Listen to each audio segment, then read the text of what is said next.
And welcome back to Survivor 50 Seasons in 50 Days. I just finished watching Mike Holloway win Survivor Worlds Apart, day 30 of my 50-day marathon. I am now 60% of the way done. I still have 20 more seasons to go, and I'm sure they'll fly by without any type of issue. I have a full panel tonight. Probably one of my favorite panels that I've had during this first 30 days, starting with Mario making his return from the second week. I think it was the last. It was the second week of this. So Mario Lanza of the Funny 115. We have my co-host during the recaps of Survivor 50. We have Jake to my bottom right. And then for the first time on the marathon, we have Kevin from Survivor Super Fun Time. Thank you all for joining tonight to talk about a season that I didn't expect to have a full panel for. Because historically, I have never been a fan of Worlds Apart. And after today, it's still pretty much the same, but I do have an appreciation for it now. We'll kind of get into all of that. And Mario, we'll start with you because you are the, I would assume, biggest Worlds Apart fan of the four of us here. Oh, good. What is it about it that has, you know, you said it's your favorite from 21 to 30. Why has it withstood the test of time as still one of your favorites? Yeah, I'll even go further than that. I think it's the last good Survivor season. I think this was the demarcation point of where Survivor changed, not for the better. It kind of entered a irreversible death spiral because of the fan reaction to Worlds Apart. So I am a big fan of this season. I love everything about it. This is the only reason there's a version 3 of the Funny 115, because I knew I'd have so many Worlds Apart entries. It's like an old school season. And this is my other hot take that I always say, if you took Worlds Apart and you dropped it right between seasons 6, 7, 8, 9, it would have fit perfectly. It's the exact same spirit and style of those old chaotic drama, chaos, conflict-driven seasons. And its only flaw is that it aired in the wrong time in the Survivor timeline. That's where I will go right there. Okay. And then Jake, when I initially came to you and said, hey, what seasons do you want? What was it about Worlds Apart specifically that made you, kind of want to talk about it? Yeah, I mean, I don't know. I don't think I agree that it's the last great Survivor season. I appreciate a lot of the seasons since then, but it's definitely one that I would say it's the one I diverge by far the most from the general fan base of Survivor, especially the ones that still, watch the show today. And one that I assumed I diverged most from you specifically, Drew. And I thought it would be interesting because I feel like, when we do our recaps of 50, you and I generally are on the same page around things. So I thought it would be fun to get on one of these that you and I probably disagreed with. And we lost Kevin, but I'm sure he'll be back. Just to kind of get into, we're now deep into themed seasons. Something that people love to complain about not having anymore. We don't have themes anymore. It's like, well, we're already scraping the bottom of the barrel by the time we hit this season, because what the hell is a no collar? Well, what no collar is being YouTube famous for a video that, raise your hand if you've ever seen the Will Sims video before. Never have. Me either. Never. But it's being YouTube famous, 10-ish years ago. It's being Crazy Vince, and we're going to talk about Crazy Vince in a little bit. Kevin, just to, throw you in here with this, when this theme was announced, what were your thoughts? Did you think that it had any, did it have a chance in hell of working? Oh, when it was announced? Man, I was like, man, they're getting desperate. And now in hindsight, now that I know, I guess if I remember right, Probst was like, oh, this is something I thought of at one point, It's like, yeah, obviously you have the blue collar, you have the white collar. And then I was like, I would throw myself into this category of like no collar. So yeah, let's do that. And it's just like early symptoms of Probst really imposing his will on it. But I mean, don't get me wrong, I loved it. And obviously I'm here right now because it's quietly my favorite season. Even though I know it's not the best season, it all depends. Do you love amazing gameplay or do you love amazing character? And I love amazing character. So initially, no, that was my thought, but I think it's great. So it looks like I'm going to be in the minority for this entire thing. So I'm excited. Like, this is going to be good. I'm going to be in the minority, and it's fine. I will say, because I am in the minority of this, I put in my notes, how dare they give this season the version of ancient voices from Heroes versus Villains, which I do think is still a better season than Worlds Apart. Sorry to everyone. These character intros are amazing. It is a throwback to the olden times of, oh, and then we have this person who does this, and we have this person who does this. Watching those first few minutes, and you get a coconut vendor, a person that makes jewelry. You get a cop named Kelly. We are probably our most forgettable Kelly, not named the one from Gabon. We have whatever Rodney does, and he kind of talks about it on the mat. Jake, what characters are standing out to you in these first 10 to 15 minutes?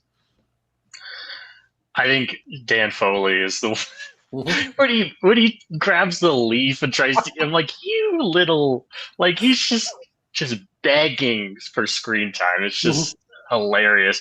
And of course, how can you forget? I'm a coconut vendor. I seek truth. Yeah, just one of the greatest statements ever uttered on this show, in my opinion. I seek truth. I'm a seer of real. I love amazing. Quotes ever. Yeah, even the start of that quote, as a coconut vendor, I seek truth. As if you're supposed to know that. That's a stereotype of coconut vendors. Oh, yeah, of course. Right. Naturally. Yeah, as is tradition. Yeah. So for y'all that don't know, I've been like keeping track of white people with dreads as I've gone through this. And in my head, I convinced myself that Vince had dreads, but he didn't. Vince didn't have dreads. He had dreads adjacent, but I think because he comes off as a poser. I just assumed that he also had dreads. Kevin, I know we've done a lot on Vince here, but was there anybody else outside of him and Dan Foley for you that were like, I'm at least interested to see what they bring to the table this season? Okay, so I think Vince and Dan Foley are obvious ones. I mean, Rodney right away, like Rodney's not my answer, but I'll say real quick, right away he stood out to me, but I was like, oh, this is so an overtly Boston guy. I mean, I think his shirt said Boston, and that it's going to be gross. They're trying to pull from Boston Rob stuff because they're never going to let him go. But honestly, like kind of an underrated one, I actually think was Joaquin. I think right away, like there was a whole vibe they were going for. Like this was going to be the most white collar of the white collar guys. He's ruthless. He's brutal. He's got the suit on. And he didn't last as long as I thought maybe he would. But I think he stood out in a pretty big way because he's very different than a lot of other people. Somehow with such a calm demeanor, he also has a big presence at the same time. So I thought that was actually pretty noteworthy for the white collars. And let us not forget game changer, fan favorite, Sierra Dawn Thomas, and her first go around Survivor, which I think it happens around Merge that I realize what she does for a living because we don't get almost any content. She's a barrel racer. I think she's a barrel racer, which I didn't bother looking up what it is, but I'm sure it's blue collar as fuck. Horse riding. It's horse riding. Okay, so it's horse riding. So we gotta get split up into our tribes here. And Kevin, I asked while you were away, have you ever seen our internet Will totally Sims? died. My bad. No, God, you're good. Have you seen the Will Sims video before? What, where he was dancing with his wife or something? Okay, so no, I never saw. You know more about it than I do. Yeah. No, I don't care. I honestly don't care for Will them. He's funny, but I don't know. You know? Yeah, and we're gonna get to it a little later, but his heel turn is very drastic. It happens in the span of an episode. Meanwhile, other people's face turns kind of happen throughout. Look at you throwing out the wrestling references. Heel turn, face turn. And then there's going to be a lot of them. There's going to be a lot of them today. We get it's similar to the Kagayan twist where the person that goes to camp gets to pick idle clue, but we get honest or deceive. Just quickly around the horn, you don't even have to go into explanation, just what would you do in that situation? Then I'll get to the second part of that question. Mario, start with you. I mean, I would assume you want to be honest as quickly as possible. So that's kind of the thing. That's what I would do. It's a bad idea to be known as dishonest right off the bat or a schemer. I mean, if you look at, heroes versus villains, everyone watching Russell, search for idols the first 5 minutes of the game, and South Pacific, Christine and Stacy looking for idols. It's like, it's a bad sign to piss off everyone that early. So honest is the way to go. Jake? Yeah, honest. You want to keep good impressions with everybody. Kevin? So I think I have to add like context to my answer. So if it was back then in season 30 in those shoes, I think I would probably say honest. But if it were like now a new era game, you might as well do deceive. And the reason why is like they're going to assume you went for the deception anyway. So just take it, have a shot at getting an advantage and go. But back in 30, I think I probably would have gone honest. All right. It's funny because we do get a tribe that just does choose to deceive, and they decide to make up a extra third category. Medium. Neutral, yeah, right? it's like neutral. We're going to go neutral. That's what it is. We're going to go neutral with this, and it's a funny gag, at least for me today, of we get the blue collar before we get the white collar. So blue collar, Sierra saying that's not a big bag of rice. Like what happens if they take the other one? It's a small. And then you see the bag of rice that the white collar do get, and it's like, yeah, that is pretty damn small. So I definitely get where the white collar is coming from with having their qualms with it. But Sierra, this is a pretty big bag of beans, compared to what we have seen on the show in the past. But that's pretty much the last time we're going to see Sierra Dawn Thomas until the episode after Lindsay gets voted out. So I just want to kind of get her name out there a little bit right now. Before we kind of get into some of the pre-merge antics of the season, Mike Holloway's back tattoo. Oh, what a car crash of a tattoo. It's worse than Lindsay's face tattoo for me. Worse than Brandon Hance's current face tattoo. It looks like a child did it. Does it not? Am I overstepping boundaries saying that Mike Holloway's tattoo is the shittiest tattoo in the history of the show? I got a 6-year-old nephew and he did it for me. It's pretty bad. Yeah. Yeah, it's not great. I think every time I watch the season, all I remember thinking is like, what does it? Because I think Lindsay says he's got a Bible verse on his back. It's like, that's too small to be a Bible verse. It's like, no, it's not an actual Bible verse. It's just the verse, like the title of the verse on his back. But it could have been Jesus wept, and I wouldn't have known until a little later. Dan Foley being Dan Foley. This is going to be one of the many times we talk about Dan Foley during this, because I would say not by default, but even over Rodney and Will in his one moment this season, Dan Foley is the villain-ish of this season. And so we start with Dan Foley at the blue collar tribe trying to mansplain basically everything on how to build a shelter. He's a little later, fat guy. Yeah, I'm a fat guy. A little later in the pre-merge, he's calling Rodney's mom, I believe, a whore. Mm-hmm.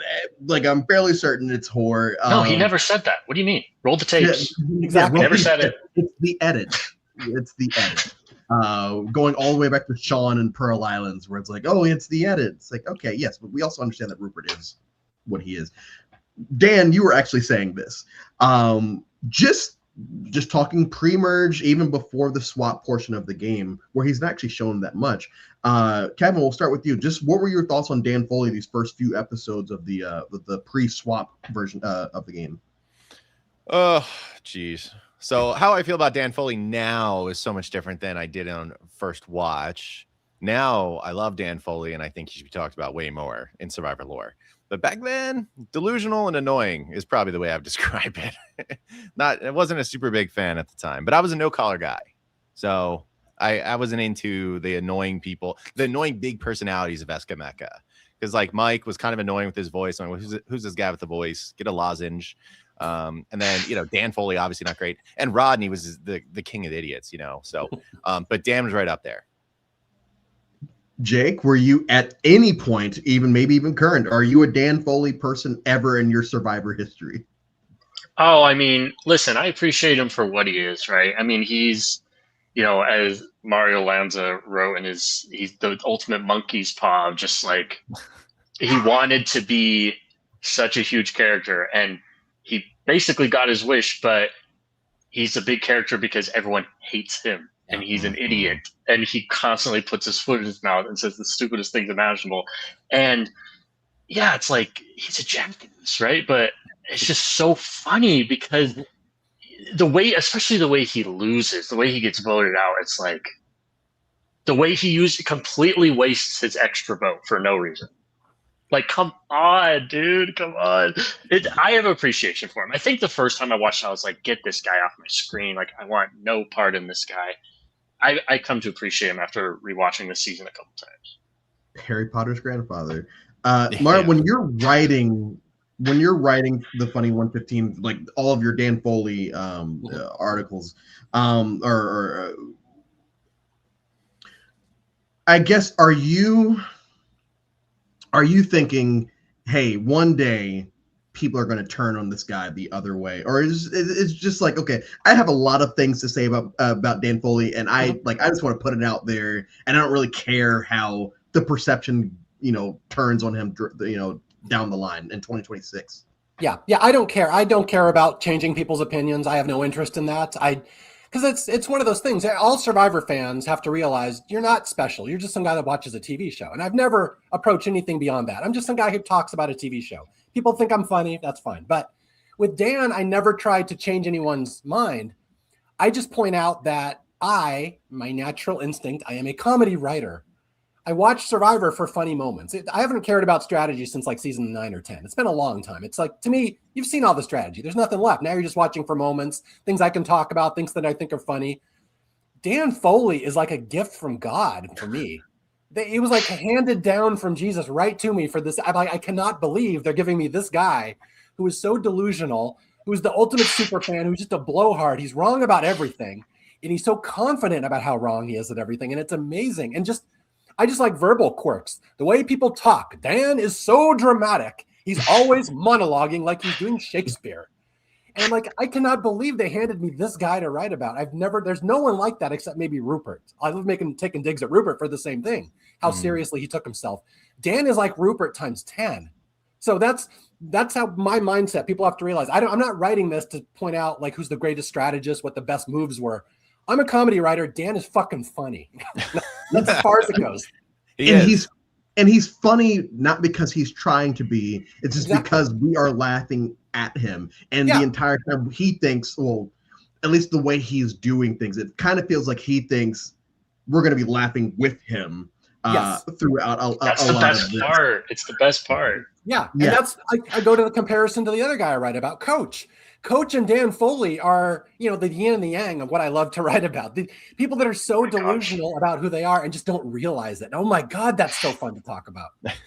They're not, and I think that's why at least with Coach, not with Dan, and it might just be because it's fresh. With Coach, it's like I gained an appreciation for him this time around. I'm still glad that he didn't win 50 because I wouldn't be doing this with y'all right now. Like with Dan, I did find it funny a lot of the time this season of just how wrong he was. How I almost forget that he is a super fan along with Shireen and Max, because I find other reasons to judge and or laugh at him as compared to these two, where it's like, oh, they're super fans, but like in like a traditional, whatever that means, type way. Like his super fandom is so out there and so, I won't say annoying anymore, but it's so laughable that you just kind of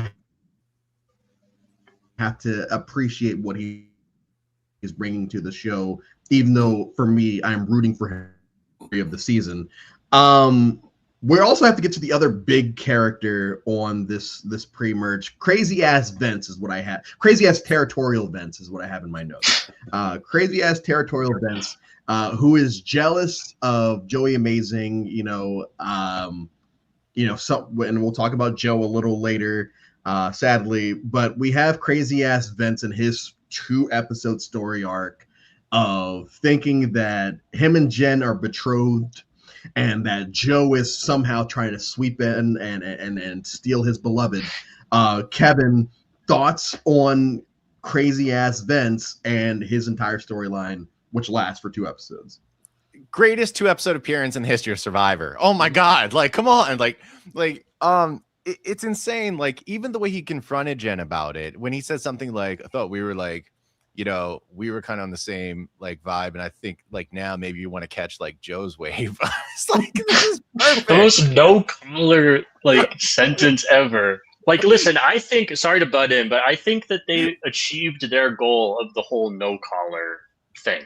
Yeah. Mm-hmm. Like, they got this, whatever no collar is as a concept, this is what it was, right? Yeah. It was perfect. Like, it's so funny because even by the end of that, she was like, you know, she was actively trying to fend off the creepy guy at the bar that she's supposed to be in a partnership with in this game. And she's like, all right, we're going to be working together at the end of this. And Vince is like, is that something you still want? Because I don't know, you know, like basically trying to guilt her. And then he ends up with a creepy hug and and Mario actually, the reason why Mario is here, which also is really great. I've never talked to Mario in a video before. The funny 115, I found it because I love Worlds Apart and I wanted to find funny stuff. And your entry about this killed me. I remember there's one part, it was like, I'm paraphrasing when I say this, but it was like, I'm a seer of like, you know, as a coconut vendor, I'm a seer of surfer tits or something. Yeah, like, I was dying. I was like, oh my God.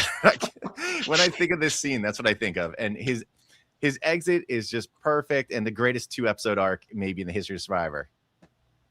Thank you. I'm glad I could touch your life like that. Well, you know, as much as you know, Vince touched Jen's life, you've touched mine. I should have worn some Mario feathers for in my you. hair. Yeah, I was gonna say Mario for you. Like, is when you look at people that go home the first couple of rounds of the 31 seasons that you actually like wrote on. Mhm. Vince, is he up there with your favorite people you've ever written on? Absolutely, yeah. I mean, everything I just said about Dan applies to Vince. I cannot believe they handed me this character right about in the same season as Dan. So, like, you can kind of see again, I just have to get people into my mindset how I approach Survivor differently than other fans. I fully understand that what I love about Dan and Vince is what other people may hate. But to me, oh my God, those two in the same season, these aren't the only ones. We're going to keep going with other people I can make fun of, like Rodney, once we get up to him. Oh my God, the season's perfect for me. Yeah, no, I love Vince. Yeah, Vince, 2 episodes, just unbelievable. He delivers every moment he opens his mouth. Every time. Yeah. Yeah, it's like, and I mentioned earlier, it's a Mandela effect of he just comes off this white guy with dreads. So like watching it this time, and if you would have asked me before this, I would have said he did. He did have dreads. He just comes off he this did. white guy with dreads. He doesn't. I was very hurt. I have a thing in my notes of Shreen and Max being naked, and it's like, yes, that's the type of super fans they are because, hey, we love Richard Hatch. Let's do this. Let's bring up Tarzan during the Max Tribal. We are slowly getting to the era of like we're coming out of the recruitment era. We're slowly getting into this era of players who go above and beyond as the super fans is what the internet calls them. We're getting into the super fan era where we're going to get a few of them per season. And, you know, as much as I will eventually empathize with Shreen within the bubble of a certain episode later, Shreen and Max are clearly the annoying super fan that I feel like a lot of people have never really vibed with. In this pre-merge section of the game, as super fans, all of us here, do you feel like you would emulate them, or would you emulate literally any other super fan that has played? Oh yeah, no, I would definitely get naked on the beach first thing as I drop. No, of course, right? Like this is like Survivor, like how to not come off as a super fan. Like, don't do this. Like, I wouldn't be surprised if you like got through like the first 2 stages of casting and they showed you this episode of when they get naked, or when Max says, I just always wanted to say that. Just like, don't do that. Don't do that. I get you're a big fan. Just don't do that. You're making it up. That didn't happen. But Kevin, go ahead. I mean, I don't know. I wouldn't emulate any of them. I'm still trying to like wrap my head around for the naked part of it. Why, in particular, I feel like there's scenes where Shireen like had a top on, but not the bottoms. Yeah, she's Winnie the Pooh. Winnie the Pooh. Winnie the Pooh. Why? If you're gonna do it, go all out. Yeah, she actually explained that in an interview. It's so you don't want wet pants all day. So there actually was a functional reason why you do that. Okay, I guess. Even though it's off-putting, but that is Shireen. To be honest, that's what she is. She's off-putting. She is like the idea of coming back, go like, guess what? And excited to say like, I just saw monkey sex. You know, like, yeah, she's generally off-putting, and that's why it's really tough because that episode, which we'll talk about, the Will and Shireen thing, and you know, even Dan Foley kind of jumping in there a little bit, which again, perfect Dan Foley. Like I'm on her side for that little bit of moment, but beyond that, I can't. She is so off-putting, you know. So I would rather not emulate any of them. And Max like putting his foot in like water that was he had like a wart or something, and everyone's drinking water. Like they just terrible. And this is jumping the gun, but so because of how I watch these, I haven't laughed that hard through 30 days of doing this time than when Haley is giving her confessional about how disgusting it is, because she gives two different confessionals where she's basically saying the same thing, and the entire time like, this is so fucking funny, because yes, why are you putting your warty foot in our pot that we boil water? And Haley's not, she's a game changer. But like, she's a game changer, and we should never forget that. She talked about the wart in the water, so she's a game changer. Yes, and the Constitution. That's what Haley Ford. Oh, and like she doesn't consent. She did come up with America, still maybe the best tribe name and of all time. And she did come up with my shirt for today. I'm wearing my America, my Rugby America shirt. But you know, Haley Ford. It's. Like it's so funny just watching her go off on Max, and I know that we get like the Jen confessionals during the swap and everything too. But like for me, the Haley Ford confessionals are so funny because it's like it's just straight to the point of it's just disgusting and how does this person exist? Can I jump in one thing real quick? Go ahead. This is something my friends and I used to talk about quite a bit around the time of Worlds Apart. Does the show actually like super fans? Because it was always the way that I saw it, and a lot of people would kind of mention this in one of my Survivor groups. It was like they would cast these people just to embarrass them. So the show does not want them to succeed, and it's much different than the show now. But in season 30, you'd cast I'll say a dork. You'll cast a dork like Max or Shireen because they want to humiliate these people. And I think Dan Foley too, that's why they cast him. They want him to fail hard. So it's much different mindset than the show after season 30, which to my point that the show changed pretty significantly because of Worlds Apart. Spencer is a prime example.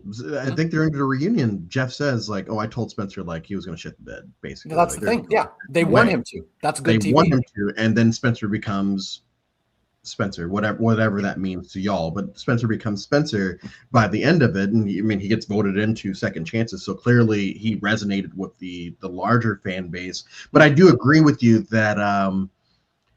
Because of the era that we're coming out of, where we're casting a lot of people that don't know what the show is, and they're succeeding here and there. Now that we're getting these people that think that they can game the game, and they're not gaming the game like Chris did in Vanuatu. They're not gaming the game like Rob did in Amazon, or even like Rich did in Borneo. They're gaming it by just not knowing the game and still winning. Yeah. And so it's like, oh, we want one of these people. We don't want people that like think that they are smarter than us. You can't be smarter than us if you're, it's frustrating. And we'll kind of get to that a little later. I just want to make a comment on that. I think that you definitely, are right that at this time, I think they did want to humiliate people because I think that they were just like, you really think you can just come on this show and do it? Really? Like, let's see you try it. Let's see it. Like, if you really think you can, because I think that they had like a complex, I guess, of like, no, this shit is hard. This shit is not only physically taxing, but like, there are, a bunch of people that might hate you and like humiliate. The other players might humiliate you, might make you feel like shit, So like, this isn't, easy. You got to be like socially strong, not just, you know, with the people. You got to like convince them to keep you and not come off like a jackass, because you're coming off to me like a jackass right now in casting, you know. Yeah. You Yeah, have it's to really interesting. Yeah, at this point, it's really interesting. The relationship between the show and the superfans was really interesting around this time in history. And it even goes back to Cochran. I mean, they were mocking the hell out of him in South Pacific. Oh my gosh. And then Yes. he wins in Karamoan. And to this day, when I see Jeff Probst talk about Cochran, I don't think it's complimentary. I think he thinks it's complimentary, but I really think Jeff Probst is saying, I cannot believe, look what this dork did. Yeah. That's Yes. really Yeah. what we're still in this era here in the super fans. They did not like these super fans. They were kind of embarrassed by them. And that's, you can see it in this season in particular. Every scene with Max and Shireen is like, haha, look at these dorks. That's the whole tone of every single time they're on camera. Does anyone know what year the 40-Year-Old Virgin came out? 2005. Yeah, it's long before this, but yeah, around. Okay. Yeah, I was going to say long that before. might have been influencing stuff, because like I remember my friends used to make fun of me so hard in high school. Like, you like that guy from 40-Year-Old Virgin? His favorite show is Survivor. Yep. Like, oh man. Yeah, you were what, like 12 when that movie? Or Yeah. Yeah, it's pretty young. No, it's because you know, or you bring up Cochran. I feel the same way when he talks about Adam Klein. Yes. It's just like, oh yeah, this kid is, and Adam Klein is fine. Like I enjoy Adam Klein in Relives. I think that he's shown us fallible, which is why I love his story in that season. Is he's not showing us as all dominant winners, it's shown as I have flaws and I eventually win the game. But I do, yeah. I've even today, I've never felt like Survivor enjoys, with the exception of Rizzo, enjoys the overly large super fan player character, or whatever you want to go with it. Kevin, I want to get to you for a second, because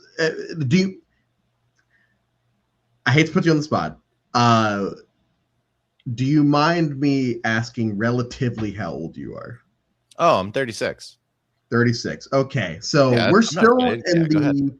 in the realms of culture. We're still in an era where we're only about 2 years away from it by the time this airs, where concussions don't exist, and the Kelly that we get this season clearly is one fucked up from, you know, physically from a block that falls on her head, but clearly also probably concussed, because these things are very hard. And that's really her only big storyline this season, is that, and Mike telling her, hey, we're throwing this challenge for you. And she just can't do it. And because she's probably concussed. The point of this question is, outside of the big characters this season, and you brought up Joaquin, outside of Joaquin, are there any characters this season that you feel like people should give a second look at when they watch Worlds Apart? Because I did find myself looking at Kelly a lot more today, just to see if there was anything that stood out. It's like, oh, she was concussed and they didn't care about it. But other than that, no, there was nothing. Well, okay. So I mean, so this is tough for me in a way, because I feel like the answer I want to give is maybe the funniest lady to ever exist on Survivor is Jen Brown, and we don't hear about Jen Brown almost ever. And she's 100% authentic head to toe. Like, if you happen to follow her these days, she's still sailing around doing her sailing instructor job all over the world, being a no caller, which is great. I mean, the way she handled Vince, I think, is top tier. The fact that she got the idol, she played it right. She laughed in their face as she did it. She laughed in their face when Mike won immunity, when they wanted Mike out. That one, right in the beginning at the merge. Like, she's top tier. So that's like my easy answer, I guess you could say. But I'll say my harder answer is, I've always had amazing appreciation for the game in particular that Tyler played in that season. Tyler was ready to mow people down to get a win in the end. And if he wasn't taken out and kind of unfortunate, like that barrage of luck that Mike Holloway, had toward the end, I have to imagine he was going to take this thing. And looking back in hindsight, I think there should be a lot more appreciation for the game that Tyler set up for himself and the potential to win the game had Mike not gone on such a streak. Yeah, I'd agree with that 100%. And I have actually talked to a lot of the Worlds Apart players, and they've said the same thing, that Tyler was one of the best players out there. And like the minute he's out of the game, it changed the entire game. So you just don't see it, but that's what the feeling was in the game. Absolutely. He just seemed like a steady force. And I was like, I can see this guy has total control over what he's doing and understands the game board. Yeah, unlucky for him, there was a, large Texan man that just could not be stopped and had an idol and just got very unlucky. 5 necklaces. Oof. Yeah. And that happens.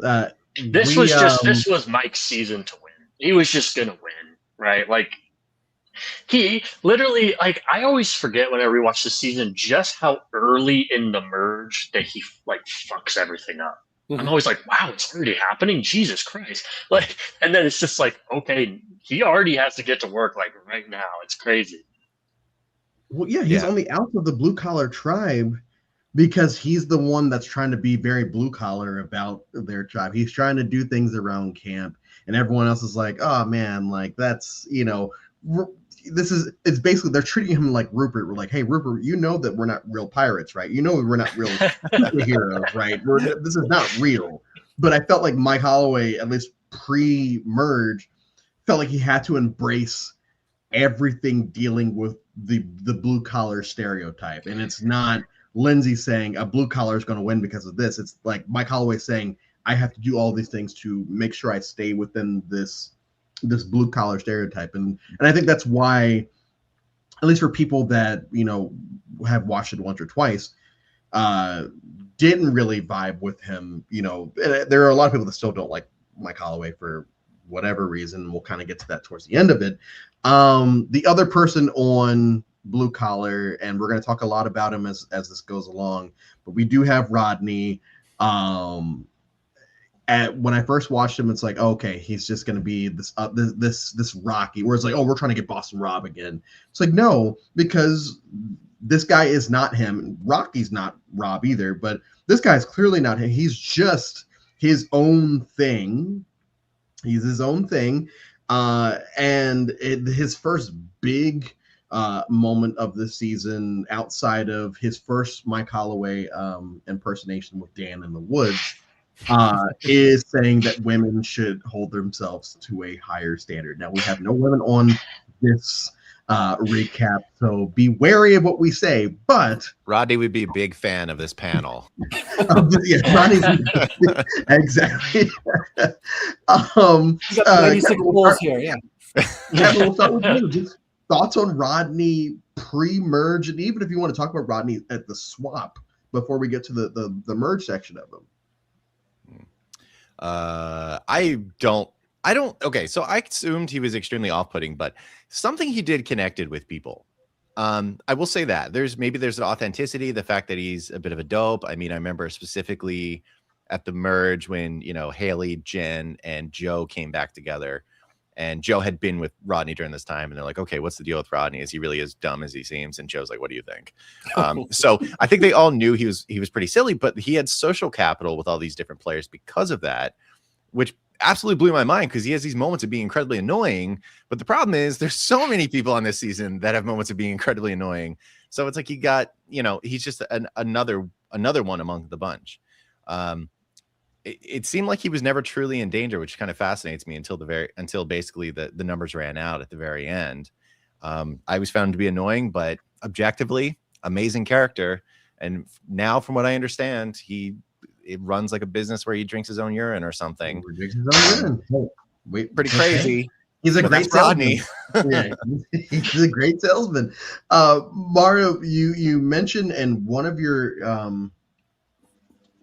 Rodney entries, you talk about how you kind of see him as this season's version of Judd, and like Guatemala Judd.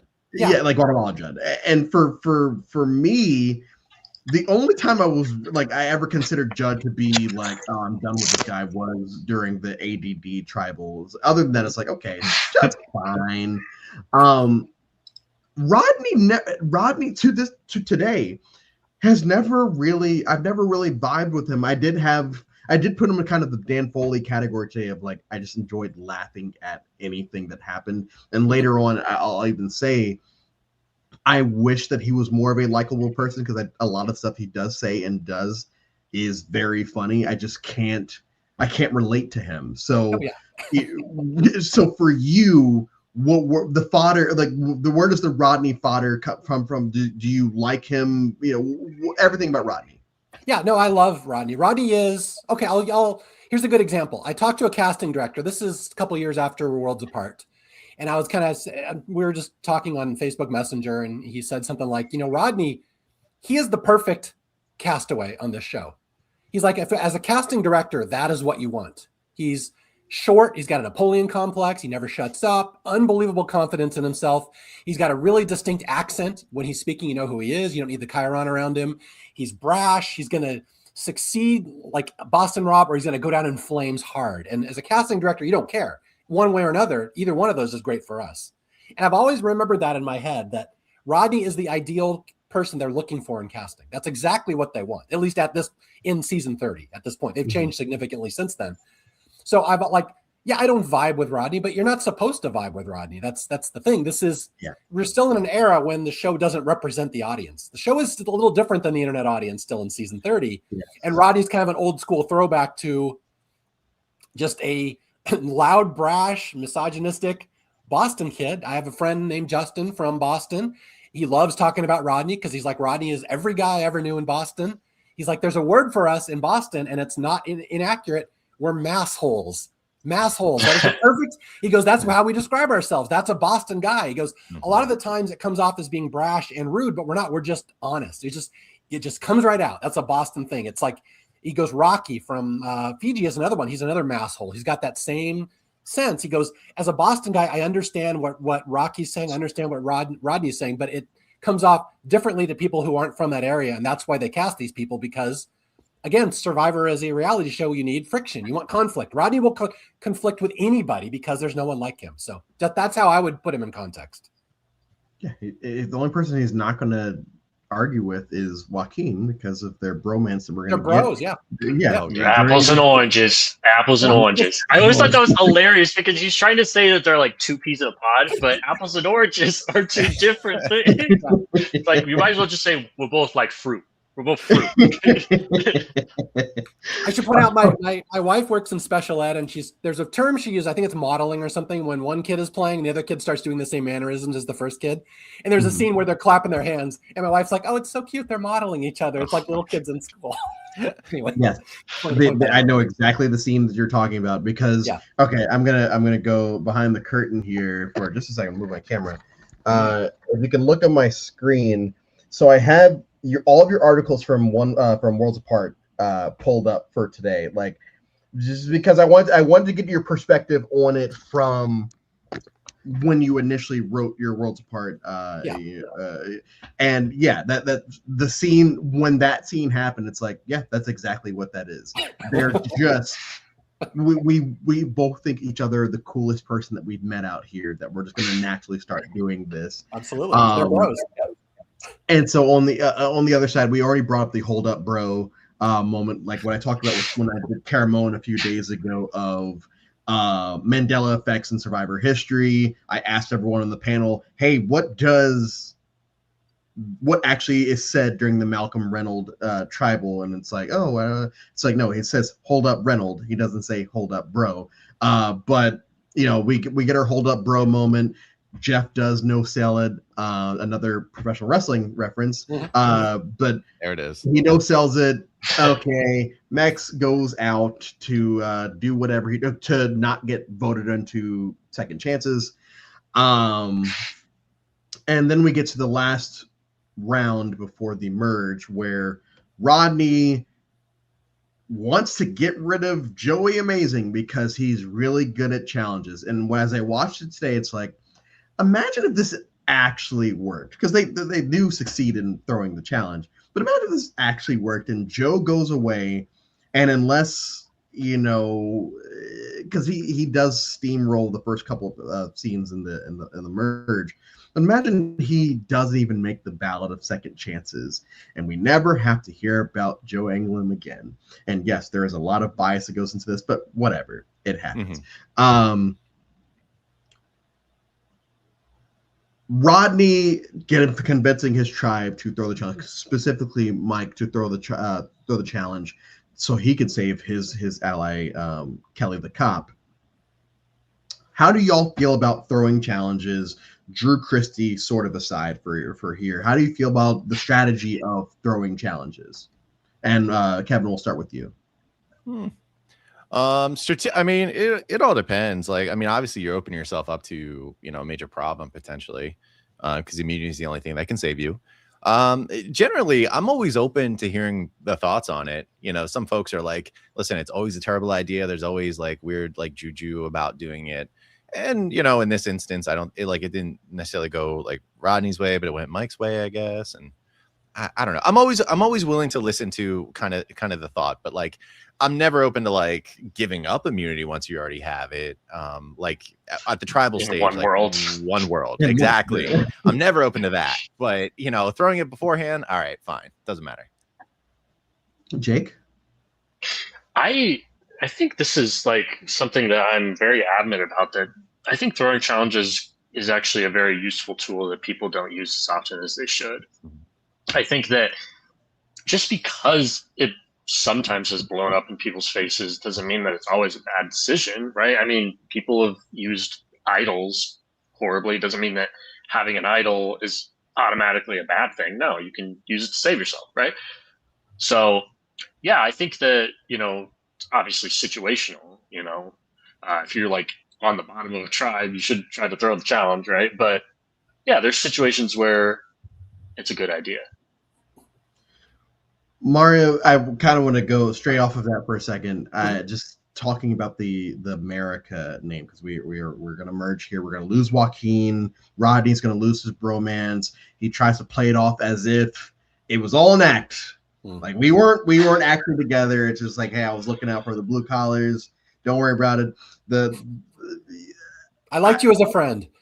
Yes, and like the Luke Longley reference, someone who grew up in the '90s and knows the starting lineup of the Bulls towards and their back hub of their dynasty. The Luke Longley reference is always very funny to me. But we do merge here, and we do name our tribe America, like my shirt says. The first time you watched it, and any other time like that, who are your people kind of going in of, oh, okay, I'd be cool if this person won, or I just want this person to stick around because of the fodder they give to the show? Or what were your thoughts on the America tribe first time watching? I was Team Rodney for sure, just because I thought it would be the most interesting if he ran this game. Just because he's a little street hustler. I just thought that would be really interesting to see this little dude run this thing all the end. So I was 100% him. I wanted Dan Foley to be there for a while. I knew he wasn't going to win, but I wanted his story to be appropriate of a character for Dan Foley. So I think I was probably just a Rodney guy. I'm always thinking what would be the most fun for me to write about. A Rodney winning the season would be really fun to write about. So that's what I would have been in at the time. Kevin, just any front runners for you? Man, Mario's funny because like it is funny because like when you listen to Mario's responses to this, it really is like it's as simple as I'm looking at this through the lens of a comedy writer. Because as soon as you said Rodney, I was like, Jesus Christ, like man. Yeah. I just don't think strategy. That's the thing. I have a hard time relating to other Survivor fans, and that's not that I'm wrong or right or you're wrong or right. It's just we're speaking a different language a lot of the times. I just have to accept that. Absolutely. And that's the thing, like 100%, it's a TV show. Entertainment is supposed to be what really drives this whole thing, not the strategy. That should be secondary. I mean, us as super nerds, we're like, yeah, strategy, whoever did it the best, blah, blah, blah.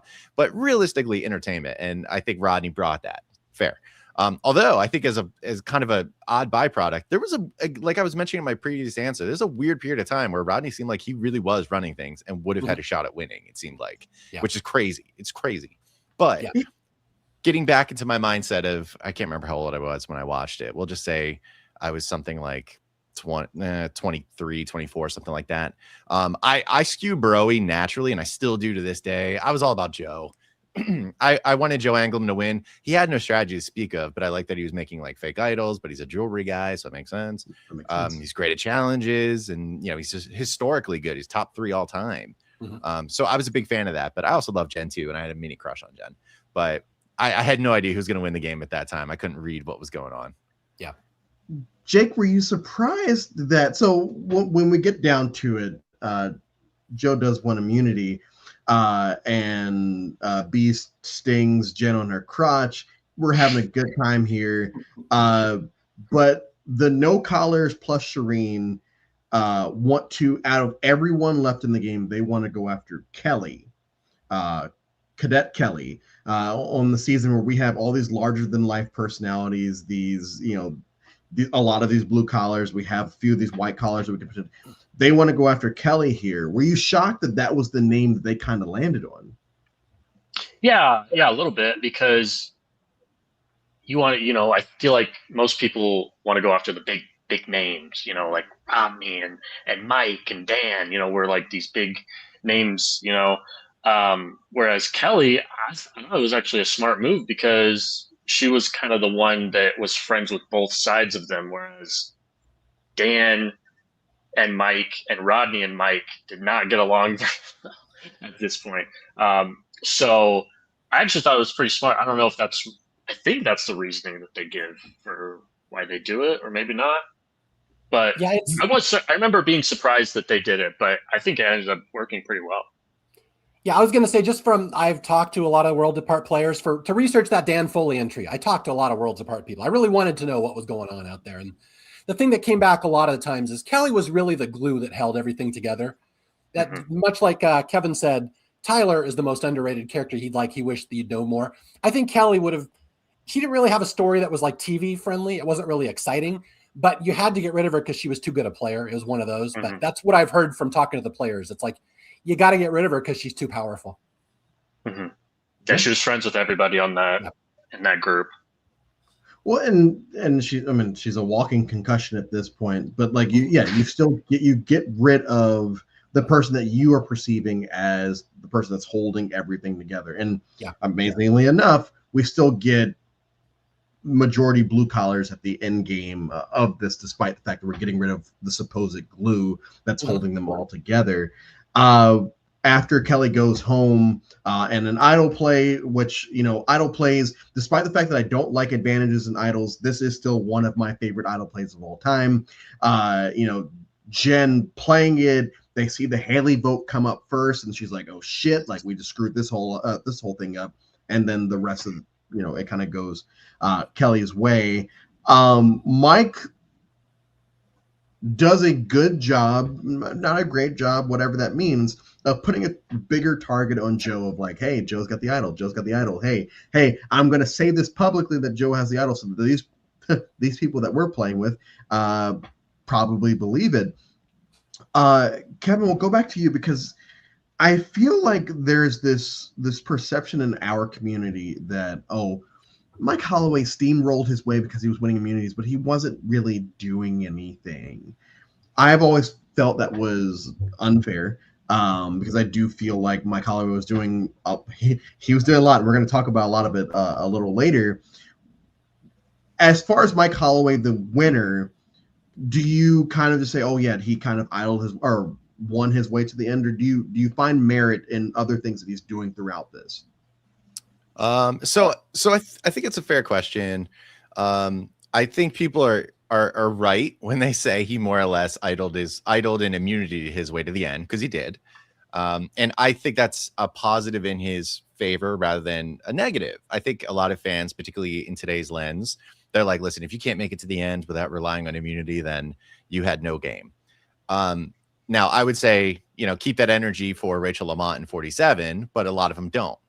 Now, going with what you just said, Mike Holloway, I think he had actually a really good mind for the game. I mean, the auction debacle.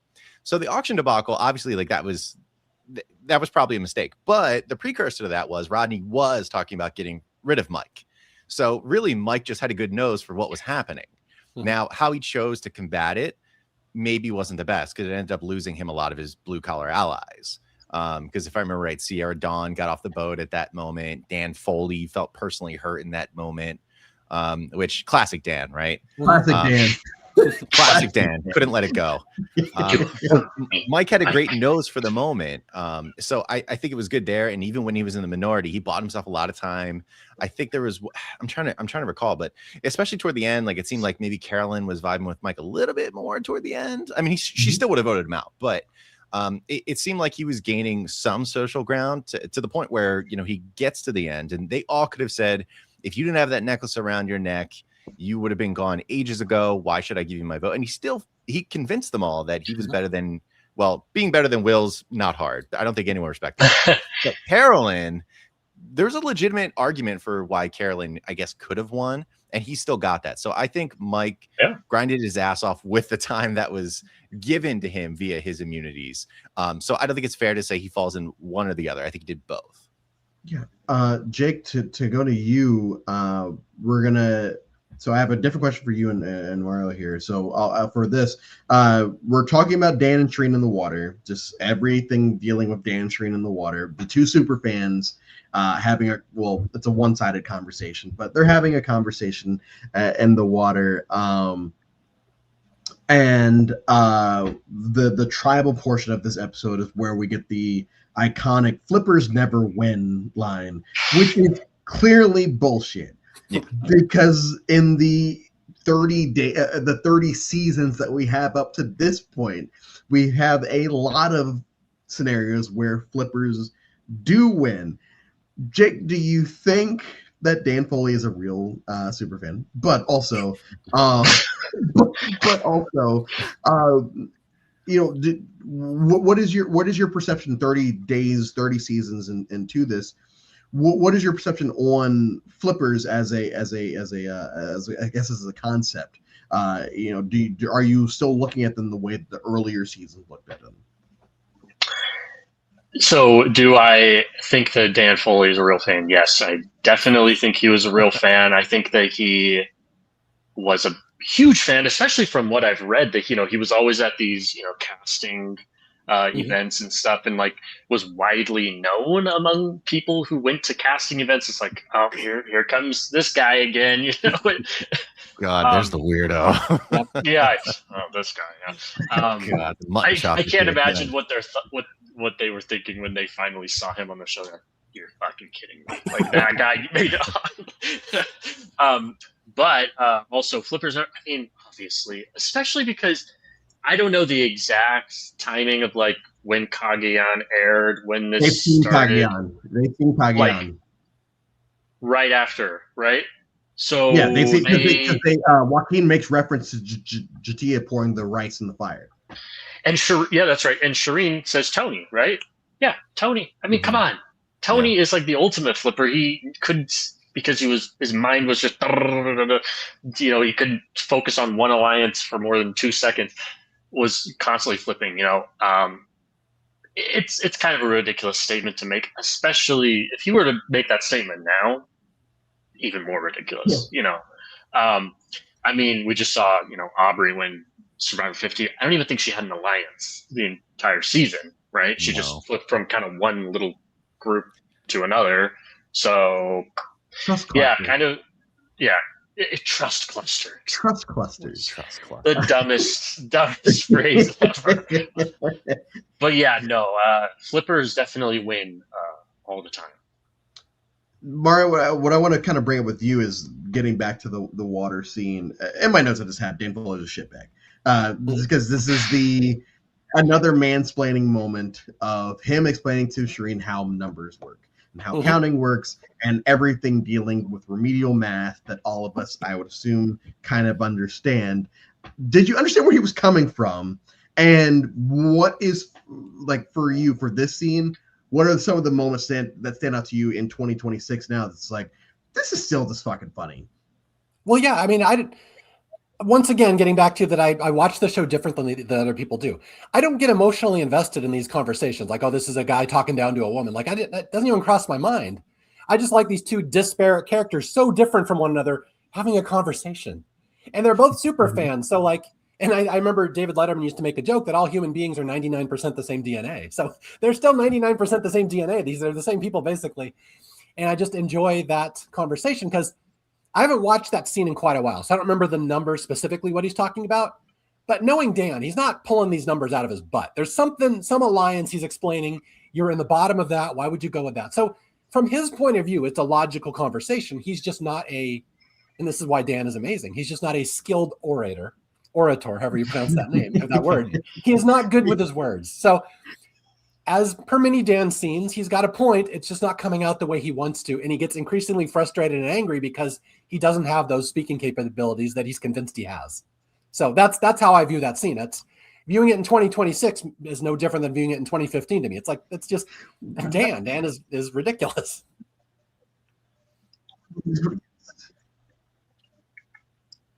And so our next around the horn question would be, so we do lose Joe 1.0 here. He tries to make his fake idol, doesn't really work.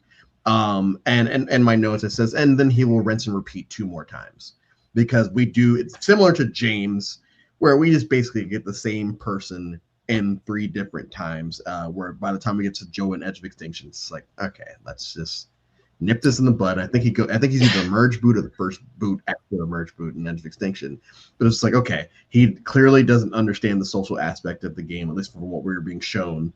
The strategic aspect, I feel like the biggest strategy he ever did was here, trying to make a fake idol. It's Rupert-esque. And here's his villain's like, oh, I'm just gonna put this fake thing in my pocket and see what works. Rupert, best move, whatever that means.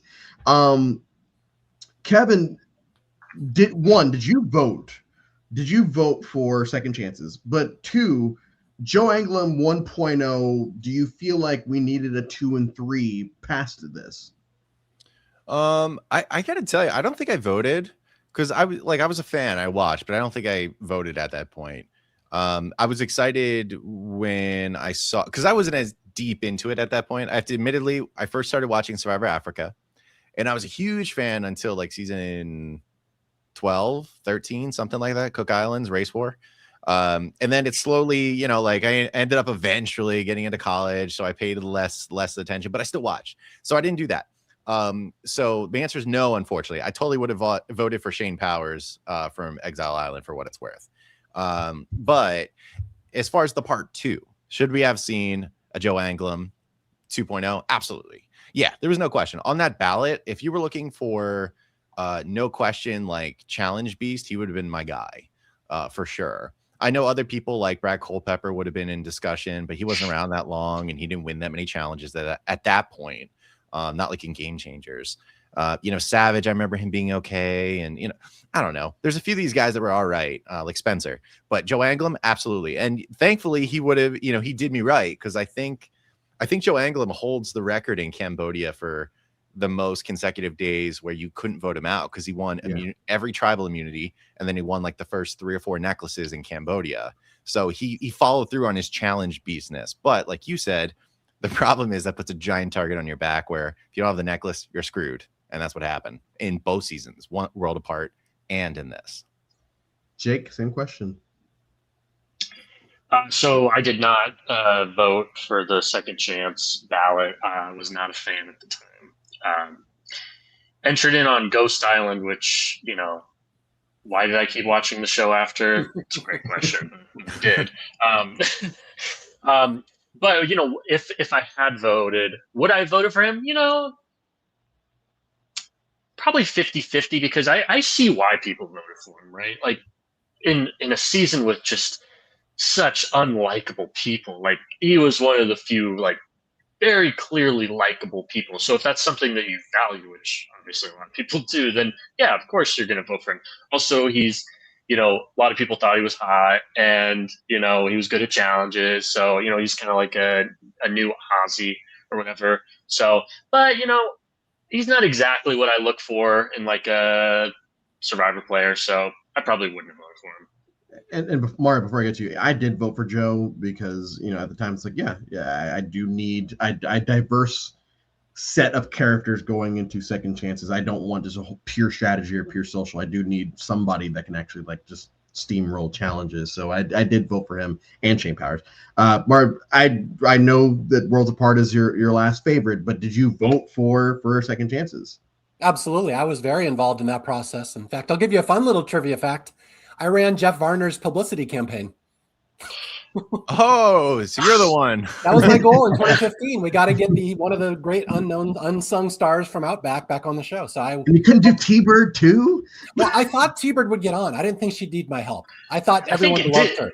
So I put all my energy on Varner, who was the original snarky guy, the Survivor Suckster. So I was heavily involved in that process. I voted many times. I'm not shocked that Joe made it. Joe is what the general fan base likes. That's what the producers like. The alpha male, cute young challenge beast. I mean, they're always going to be the stars of the show on Survivor, like it or not.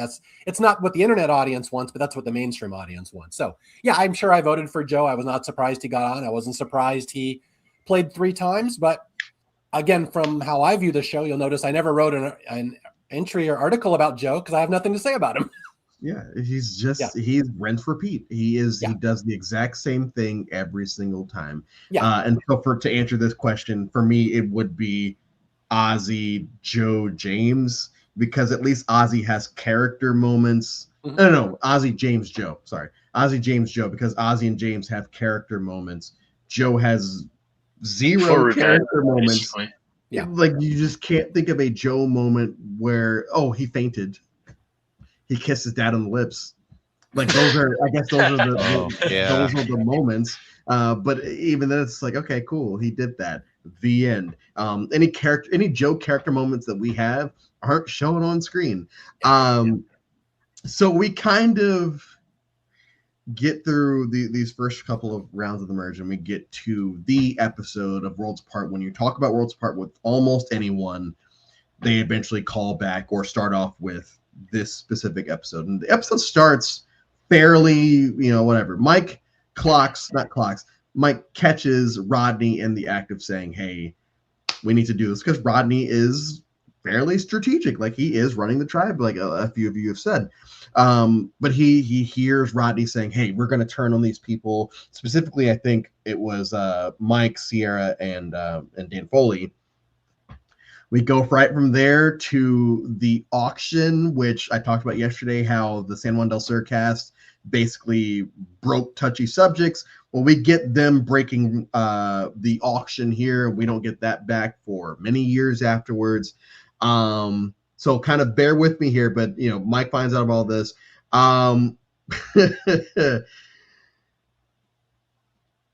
Jen gets her big ass drink and she kind of goes away for the rest of the auction. The rest of the season, basically. Yes. I'm curious to see how small she was at this moment, because that is a very big drink, and that she's only drinking. And we get to the moment that has kind of been brought up a few times throughout tonight of Shireen basically saying, hey, let's just I'm the super fan. We have to do this so that we can get both our letters and an advantage, whatever that advantage is. At this point, they probably think it's an advantage in the challenge, because we haven't been introduced to whatever we're about to get, except for like the Medallion of Power is like the only big advantage we've been introduced to at this point in the show's history. I like Mike Holloway, and I do think that he is one of the main reasons that I find happiness in the back half of the season, because of his winning streak. I also do understand that he does kind of screw the pooch here with how he navigates this auction section of the game. And Kevin, we'll kind of start with you here. As much as Mike for me is the hero of the season, I do very much understand why Sierra and Dan specifically lose trust in him because of what he pulls here. What were your thoughts as Mike is doing this? Do you feel like he could have gotten out of this spot a little later, or was he always doomed because of, he's Mr. Christian from Texas? Like, is he always screwed because of that? Well, yeah. I mean, I think once he started that course, he was he lost those two, so he was pretty screwed. But it sounded like he was pretty screwed anyway. It sounded like the revolution was already occurring, where Rodney was gathering some of the white collars to take him out no matter what, even if Sierra and Dan weren't a part of that. It sounded like it was probably going to go down. The one thing I will say, and I love this, and this is something I heard on a pod, and Mario's has such a a background on all this kind of stuff. Maybe you heard this, maybe this is true, maybe it's not. This is from Dan Foley. I remember he mentioned something about the auction, which fascinated me, because my thought is, in hindsight, I'm like, well, the biggest mistake Mike made was actually taking the letter. He should have stuck to his guns. As far as I'm concerned. But listening to Dan Foley, he said, here's what happened at the auction. He's like, actually, Carolyn said, give me my money back. I'll give you my letter. And Jeff said, listen, no, it's not going to happen. But he said a part two of that is Probst actually really lambasted Mike Holloway for doing it in the moment and said, you know what, you said you were going to do it and you're not doing it. And, it's just it's messed up, to the point where he browbeat him into basically paying for the letter, just like everybody else. And if that's the case, that is some BS overreach by Probst, in my opinion, because Mike should, honestly, strategically should have followed through with it at that point, and that probably would have been the best course of a really bad situation. Yeah, I have heard that story now that you mention it. It's there's a lot of overreaches from Probst, and this is why I always kind of advise people, don't take this show, don't get so emotionally attached to it, because you're not actually watching what happens. You're watching the presentation of it. So yeah, I agree that's an overreach by Probst. I can understand why he did that. If that happened, I don't know Dan to lie. Dan is usually, I've heard that story from more than one person. So yeah, I agree with you. That's kind of an overreach. And yeah, it's this is Mike is not a black or white villain. Or a hero or villain. It's he's a human being like everyone else. And that's the thing. You can't put him on a pedestal or say he was a villain. And it's he's got a very interesting story arc, like you just pointed out. I think so, but I will say I'm also confused as you think about storytelling. I'm surprised Probst in the moment, if that's really what happened, he would force them to just conform to getting the letters and allow the auction to be broken. Instead, wouldn't he say this is an amazing moment in the game? Yeah, it could be, depending on what he's got in his head, what the storyline is. Like, he might have in his head, Mike is the hero, this blue collar man, salt of the earth. And you don't do something villainous. It ruins the story in my head. And that's why I think, to go back to Vanuatu, why Probst hates Vanuatu, because Chris changed the story on him halfway through the season. This was not our story. And I think Probst thinks of this as a story as they're going along. So yeah, it's a good TV moment, but that's not what Mike the hero would do. So I think that's probably what he's mad about there. Just bring a professional wrestling reference back in. He's fantasy booking in his head of what's going to happen. Yeah. And when that fantasy booking doesn't come to fruition, it's like, well, clearly we're going to have to, do, what we eventually get to. And so I guess Jake, for me watching it today, because we are shown that Mike and Dan are tight. Like they are a duo. We're hearing about, Carolyn and Tyler being a duo, and they want to say it. Mike and Dan are a duo that are shown both on screen, and it kind of seems like they were off screen as well. The fact that Mike does this when it's only him, Carolyn, and Dan are the only ones that are going to be going for this. For me, I did a fantasy booking of my own today where it's like, okay, just tell Dan beforehand, this is what I heard. This is why I'm doing this. And you probably keep Dan on your side the rest of the game instead of Dan being, at least for what we're shown, overly delusional and thinking that there's no way that, Mike's just crazy. He's making up all these stories in his head. Similar to the question that I asked Kevin here, do you think that if Mike had sat and thought about it for longer than we don't know what time is, if he sat about and thought about it for a second, do you think he could have just said, hey, Dan, we'll talk about this later, but trust me, just let me do this, and we'll get back to camp, and I promise to explain it to you. Yeah, maybe that works, but I think we see later in the season that there's some moments where Mike is like, no, Dan, you don't understand. They're coming after you, and I guess at that point, he probably decided and said, I'm not trusting anything Mike says. He didn't do it. He didn't take the letter. That's I is ingrained in my mind when when Jeff is like, "Oh, Mike," and then it turns to Dan. It's like he didn't do it. He didn't do it. And just the way he says it, I'm He like, didn't do it. such a drama queen. I swear. He's so good at it, though. Oh. He is. He didn't do it. He is. So yeah. So maybe Mike is thinking what I'm thinking of, like, he might not believe me, of like, because I mean, to be fair, I watched like a little recap video of this season before we started, but I did rewatch it like a couple of weeks ago, so it's not as fresh in my mind. But at this point, is Rodney going after Dan as well? Or is he? No, like there's a pecking order, but Mike is definitely first. Mike's definitely the first person of the rest. Or is he like discussing like we need to get, or like Mike, Sierra, and who are Dan the troops that he's rallying? Alliance. There's a 7-person alliance, and Mike, Sierra, and Dan are at the bottom of it because Rodney wants to ride with Will for reasons. Besides the obvious reasons, he wants to ride with Will, Carolyn, and Tyler. And so Mike overhears it and kind of goes into his entire storyline, the back half of the season. And in my notes, I say, good for Mike, fuck these people. And then when he flip flops, like, what are you doing, fam? Will gets sent away. He buys his way out of the auction. And he gets the secret stash, which he can share or not share, what have you. And this is where the Will heel turn kind of happens in full force, because Tyler, the shit stirrer, he is the Candace of the season, where he just stirs the pot for probably no reason that we're shown on screen.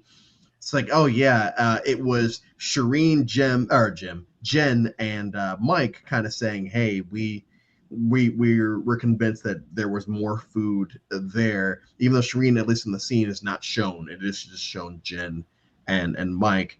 And Will decides to take it out on Shireen while Tyler sits there with his shit-eating grin on his face. Everyone's just kind of standing over Shireen as this happens. And for me, very similar to the Survivor Fiji Final Tribal. So for reference, Fiji is fine with Fiji's fine, whatever.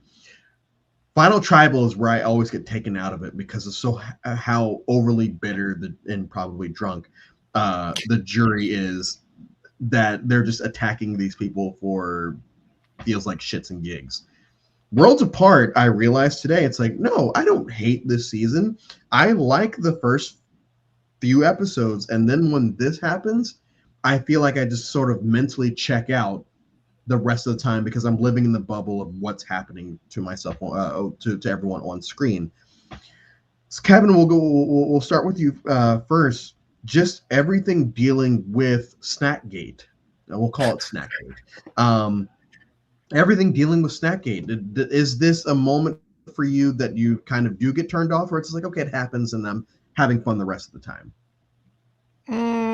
I don't love it. I don't love it because it just, I don't know, because the problem is so many things that happen this season I just think are funny, truthfully, and this was not. Like, I think people get bogged down on who was right, who was wrong, and I think there's probably a little of both. Was a little over the top for, one or both, maybe. And of course, Dan Foley's got to throw himself in there. He's adopted, People forget that. He's like, Jeff, I'm adopted. Anyway, so it was just so lighthearted in so many other ways, and this bogged me down. So it didn't make me check out. I don't get any joy from watching that happen, if I'm honest.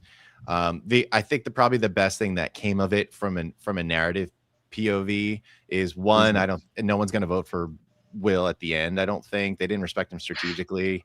And so there's that. But number two, it gave Mike a really good chance to be Captain America and grab Shireen and say, come here, Shireen, get out of you. We don't need you getting yelled at by Will. So I guess that was good, but yeah, it just bums me out.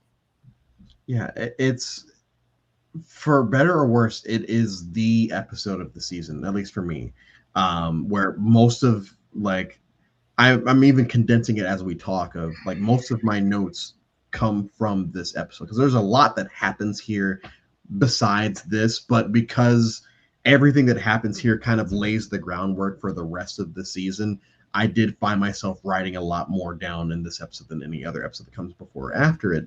And like you said, it's the moment that, you know, Captain America comes and rescues Shireen. They have the moment with the two of them and Jen, where the two of them are on the bottom, but now Mike realizes he's on the bottom too, and he's kind of working with them.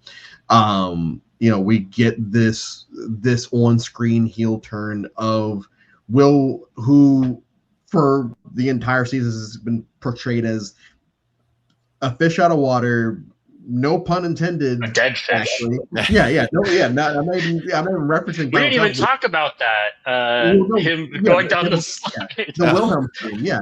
But like he's portrayed as a fish out of water who doesn't really understand the game. He's just kind of going along. He'll probably get to the end and not catch any boats. And all of a sudden we get this moment where it comes off as so real. Of he's bringing personal lives into it, and Shireen's trying to bounce back with it and everything. It's like I said, it just emotionally takes me out of everything that happens. And I think the solace that I have in this episode specifically is the hand raise of like, no, fuck this dude, he doesn't get letters. Like we're not playing that game.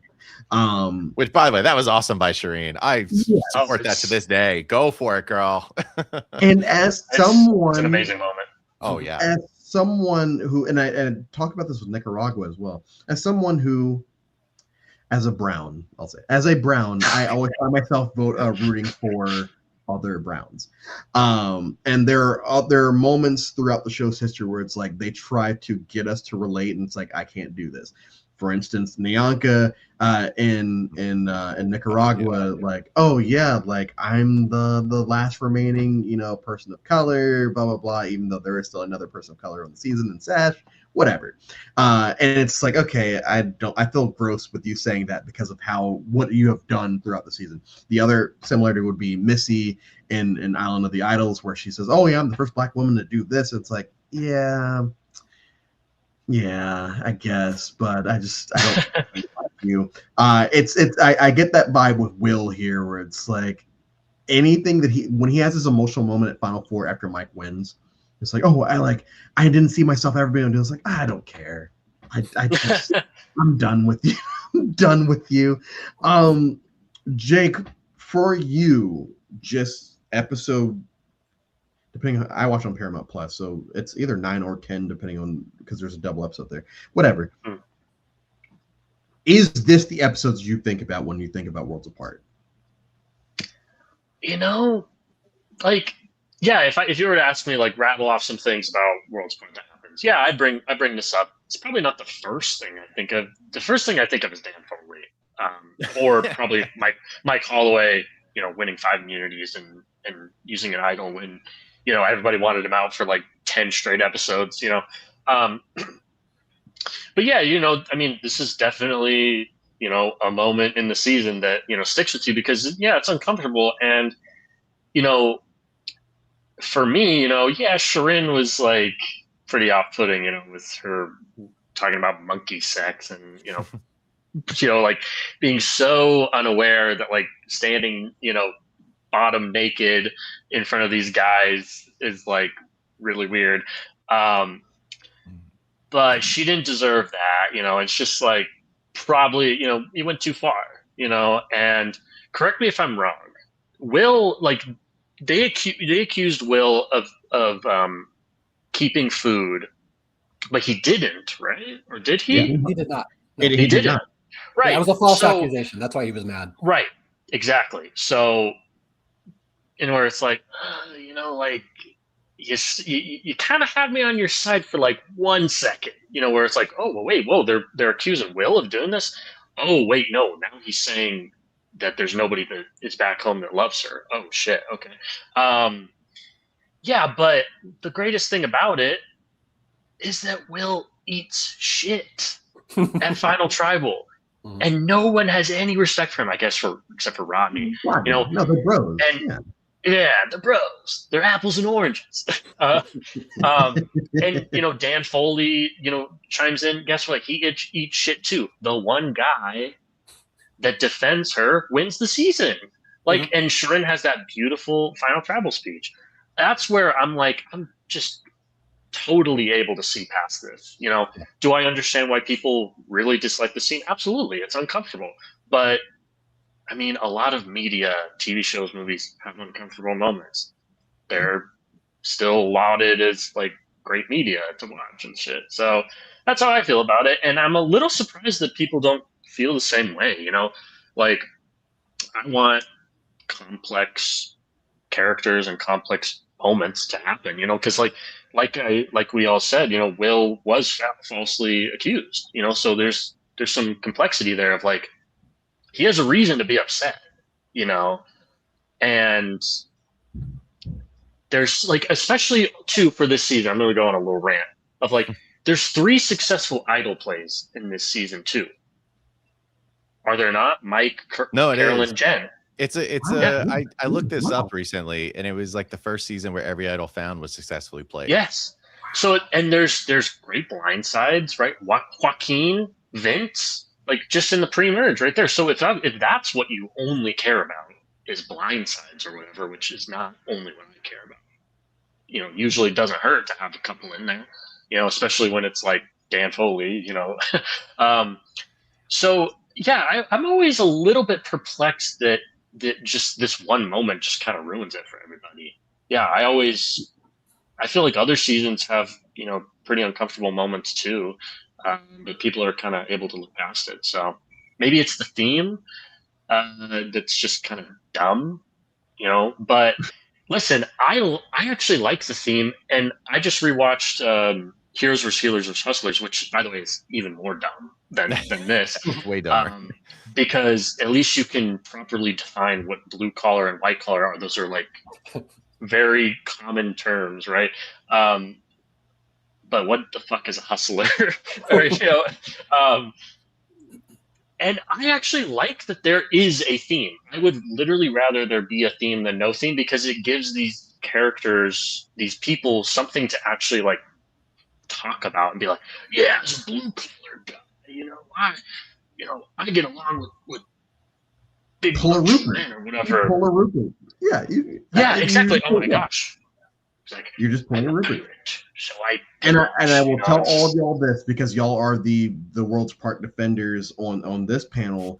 Watching it this time, I'm also rewatching The Sopranos in between, because this is like my 7th or 8th rewatch of The Sopranos. And anyone that has watched The Sopranos, I'm not going to bring it up, but there specifically, but there is a scene in season 3 that is very dark to watch, and they kind of just show all of it. But Sopranos is still looked at as one of the greatest shows of all time, in my opinion, probably top 2. And for Worlds Apart, it's the same thing where it's like watching it today. It's this is so much fun, and like a car crash type way. This scene happens. Why do I let this impact the back half of the season for me? Similar to, like I said, with Fiji and Island of the Idols. And I honestly think it's because of how I have always watched these seasons, with the exception of when I watch them live. I always binge watch them like I do now.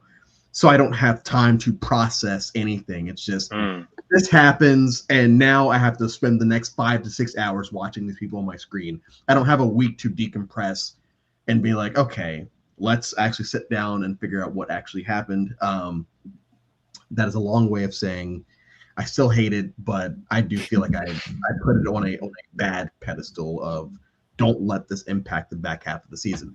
Because in the back half of the season, we do have the Mike Holloway versus the world storyline, which is one of my favorite storylines in the history of the show, even higher than the I-24. I prefer the Mike Holloway versus the world thing over the I-24 on rewatches. Hey, can I jump in here? Yeah, I haven't said a word about the Shireen thing. I could go on for half an hour on this Shireen subject. I haven't said a word on it so far. Okay, I'm go ahead. Waiting. Many thoughts on this one. This might be somewhat insulting to some people. I already apologize preemptively. How is this different than Sue Hawk reaming out Kelly in the final jury? And why is that held up on a pedestal as one of the greatest moments in TV history? And why is Will yelling at Shireen one of the lowest moments in TV history, and people cannot finish this season because of it? And this ties right into what Jake said. What the hell happened to this fan base that we cannot handle arguments on this show? I think probably because Shireen got to have a response. And There you go. got to, I Yeah. think that's probably the biggest thing. Yeah, I have Whereas two Kelly things that I want Wigglesworth to add took to that. it. Yeah, and one is just exactly what you said. Now, you guys, I don't know if you were watching this season live, what happened with that, the whole shit sandwich that Shireen opened up, why this is such a big problem. And it's exactly the opposite of what Drew said, that if you watch it, if you binge it, you don't have a time to compress. When this episode aired, Shireen ran right to social media. She had a whole thing about anti-bullying, anti-domestic abuse, started comparing this to, and all these people rallied around her because that's a great cause. But it's a fucking TV show. It's not.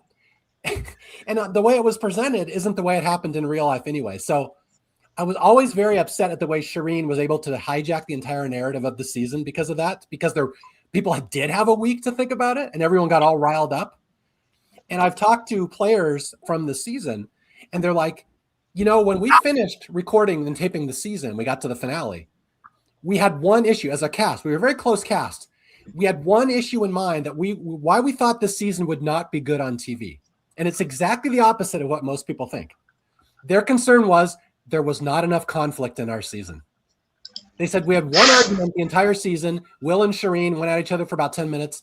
That was it. That was the only fight. And that was their concern.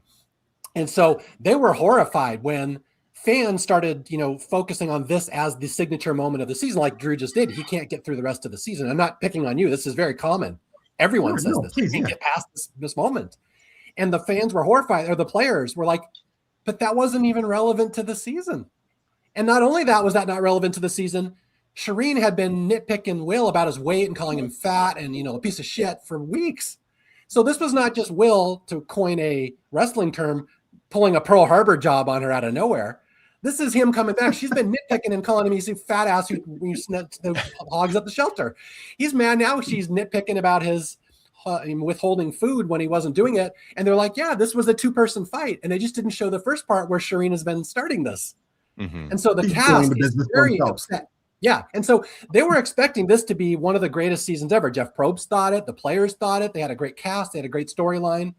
And they're like, and it all got thrown away because this one moment, because the Survivor fan base cannot handle conflict on TV anymore. They get too wrapped up in it. They put themselves in the shoes of the players. And meanwhile, going back to my point, how is this different than Sue telling Kelly, I hope you die.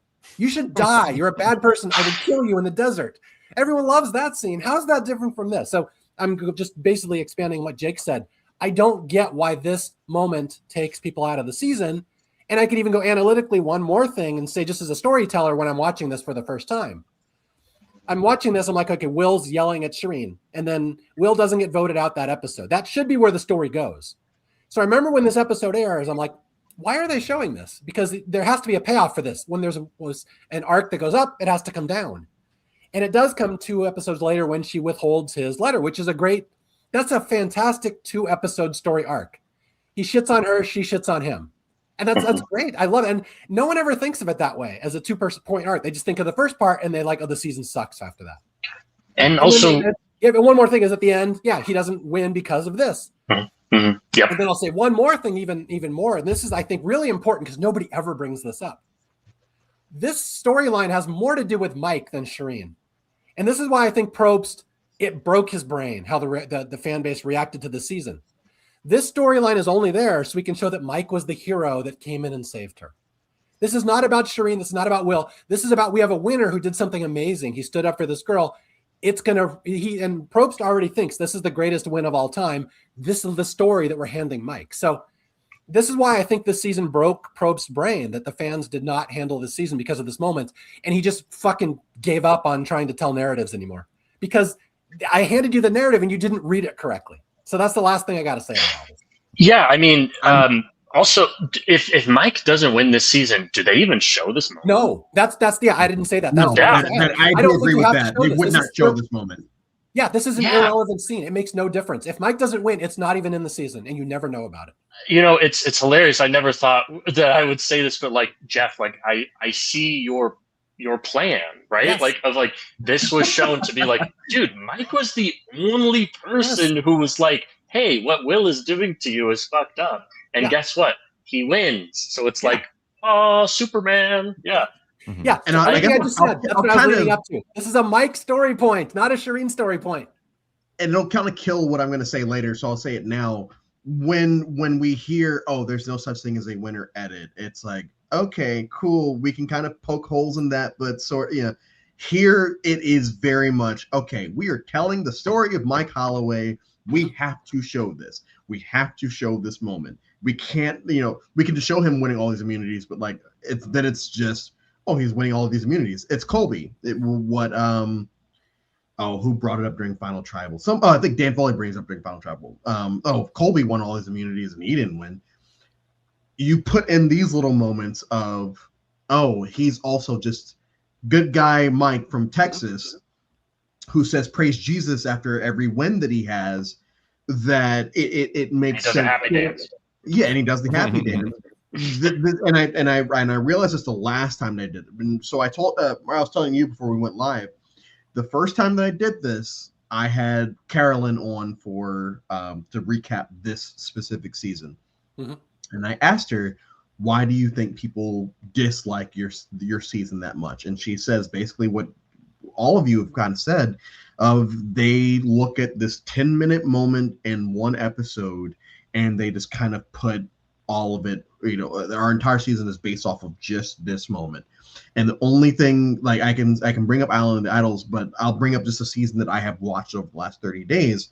For me, this time around, and I tagged you in it, Heroes versus Villains this time around, compared to every other time I've ever watched Heroes versus Villains, was sullied by the fact that there's this Russell Hantz dark cloud surrounding it, and I just kind of let it take me out of it, because that's how I don't like that kind of stuff. And I was able to, I guess, the opposite way of Worlds Apart, where this time I was able to dislike it more than I ever have because of the Russell Hantz of it all. Wow, I didn't think the Shireen Will thing would take up that much time, but I'm glad that it did. We're gonna go to the back half of the season. How could you not think it was going to take up the discussion? I mean, well, yeah. I mean, that's kind of what you're talking about. I mean, most people think of this, so probably a lot of the conversations. It's why people hate it. So exactly, that's the story point. That's the big one. So that's what World Apart is. If somebody says that they hate Worlds Apart and then they say something other than this moment, I'm shocked. Yeah, I hate Worlds Apart because Vince Sly wasn't around longer. Exactly. Well, there's a you're probably going to talk about it in a second. There's a logistic reason to hate the season. It's very obvious Mike's going to win. So yeah, that's one reason. Yeah, with the exception, especially when they like show this and it's like, guy comes in and saves the girl, from the bullies.